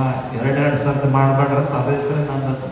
ಯಾಕಂದ್ರೆ ನಮಗೇನು ಈ ಅಪ್ಪರು ಇಡ್ತಾನೆ ಕುಂದಿರ್ತಾರೆ ಅಂತಂದ್ರೆ ನಮ್ಗೆ ಬೆನ್ನು ಬೇನೆ ಗೊತ್ತಿಲ್ಲ, ಕಾಲು ಬೇನೆ ಗೊತ್ತಿಲ್ಲ, ನಿದ್ದೆ ಗೊತ್ತಿಲ್ಲ. ಅದು ನಮ್ಗೆ ಹೆಂಗಾಗಿದೆ ಅಂತಂದ್ರೆ ನೀವೆಲ್ಲೇನು ಮೊಬೈಲ್ ಹಚ್ತಿರ್ತೀರಲ್ಲ, ನಾಟ್ ರೀಚೇಬಲ್ ಬರ್ತಾವೆ. ನಾವು ಕೈಯ ಕಾಲ ಇವೊಂದಕ್ಕೂ ಸಂಬಂಧ ತಪ್ಪಿಟ್ಟ ನಾವು ಬೆಳಗ್ಗೆ ಕುಂದಿರ್ಬೇಕು. ಕಾಲಿಂದ ಗೊತ್ತಿಲ್ಲ, ಗೊತ್ತಿಲ್ಲ, ಟೊಕ್ಕದು ಗೊತ್ತಿಲ್ಲ. ನಾವು ನಾ ಯಾವ ಸುದ್ದಿನ ಕೇಳಕ್ಕೋಲ್ಲ, ತಿಳಿಸಿದ ಏನು ಹೇಳಿ ಮಗನ ನಿಂದೇನಂತ ಕಾಲಿಗೆ ಅಂತೀವಿ, ಕೈಗೆ ಅಂತೀವಿ, ಎಲ್ಲ ತನ್ಕಂತ ಅವ್ರಿಗೆ ಸಂಭಾಳಿಸೋದು ಹೊಂಟಿನಂತ ಇಲ್ಲಿ ಬಂದು ಕುಂತೀವಿ ನಾವು. ಅವ್ರು ಏನಾರು ಒಬ್ಬರು ಸಿಟ್ಟಿವೆ ಗಂಟಗಂಟ ನಾಳೆ ಕುಂದಿರ್ತಪ್ಪ ಅಂತ ಕಾಲಪ್ಪ ಅಂತ ಏನು ಮಾಡಂಗಿಲ್ಲ. ಹೌದಲ್ಲ, ಕಾಲ ಕೈ ಭಾಳ ಜನ ಬರೀ ಆಧಾರ್ ಕಾರ್ಡ್ ಕೊಟ್ಟಿದ್ದೆಪ್ಪ, ನಾ ಹಿಂಗ ಆಧಾರ್ ಕಾರ್ಡ್ ಕೊಡಲ್ಲ ಅಂತ ತಿಳ್ಕೊಂಡು ಇದು ಸಟ್ಕಂತಂದ್ರೆ ಏನು ಮಾಡಂಗಿಲ್ಲ. ಹೌದು, ಪಾದ ಕೊಟ್ಟು ನಾನು ಬೇಸರ ಬಂದಪ್ಪ, ನಾ ಸ್ವಲ್ಪ ಹೊಲ ಅಲ್ಲೇ ಕುಂದಿರ್ತೀನಿ ಅಂತ ಪಾದ ಹಿಂಗಾಯ್ತಂದ್ರೆ ಏನು ಮಾಡಂಗಿಲ್ಲ. ಸೊ ನಾವು ಅವ್ರು ರಮಿಸಿ ಬರ್ರಿ ಆಯ್ತು ಅಂತ ತಿಳ್ಕೊಂಡು ರಮಿಸ್ಕೊಂಡು ಕರ್ಕೊಂಡು ಬಂದಿರ್ತೀವಿ ನಮ್ಮ ಬಳಗ. ಒಬ್ರಿಗೊಬ್ಬರು ಸಹಕಾರ ಮನೋಭಾವದಿಂದ ಇದ್ದಾಗ ಎಲ್ಲರಿಗೂ ದರ್ಶನ ಆಗ್ತದೆ, ಎಲ್ಲರಿಗೂ ಅದು ಬಹಳ ಸಂತೋಷ ಆಗತಕ್ಕಂಥದ್ದು ಆಗ್ತದೆ ಅನ್ನುವಂಥ ವಿಚಾರ ತಿಳಿಸುತ್ತಾ ಎಲ್ಲರಿಗೂ ಈಶ್ವರದ ನಿತ್ಯ ಬಗಳಾಂಬಿಕಾ ತಾಯಿ ಆಯುಷ್ಯ ಆರೋಗ್ಯ ಸಕಲ ಸಂಪತ್ತನ್ನು ಕೊಟ್ಟು ಕರುಣಿಸಿದ ತಿಳ್ಕೊಂಡು ನಿಮ್ಮೆಲ್ಲರ ಪರವಾಗಿ ಆ ಪುಣ್ಯಾತ್ಮನ ಪ್ರಾರ್ಥಿಸಿಕೊಂಡು ನನ್ನ ವಿಷಯಕ್ಕೆ ಮಕ್ಕಳು.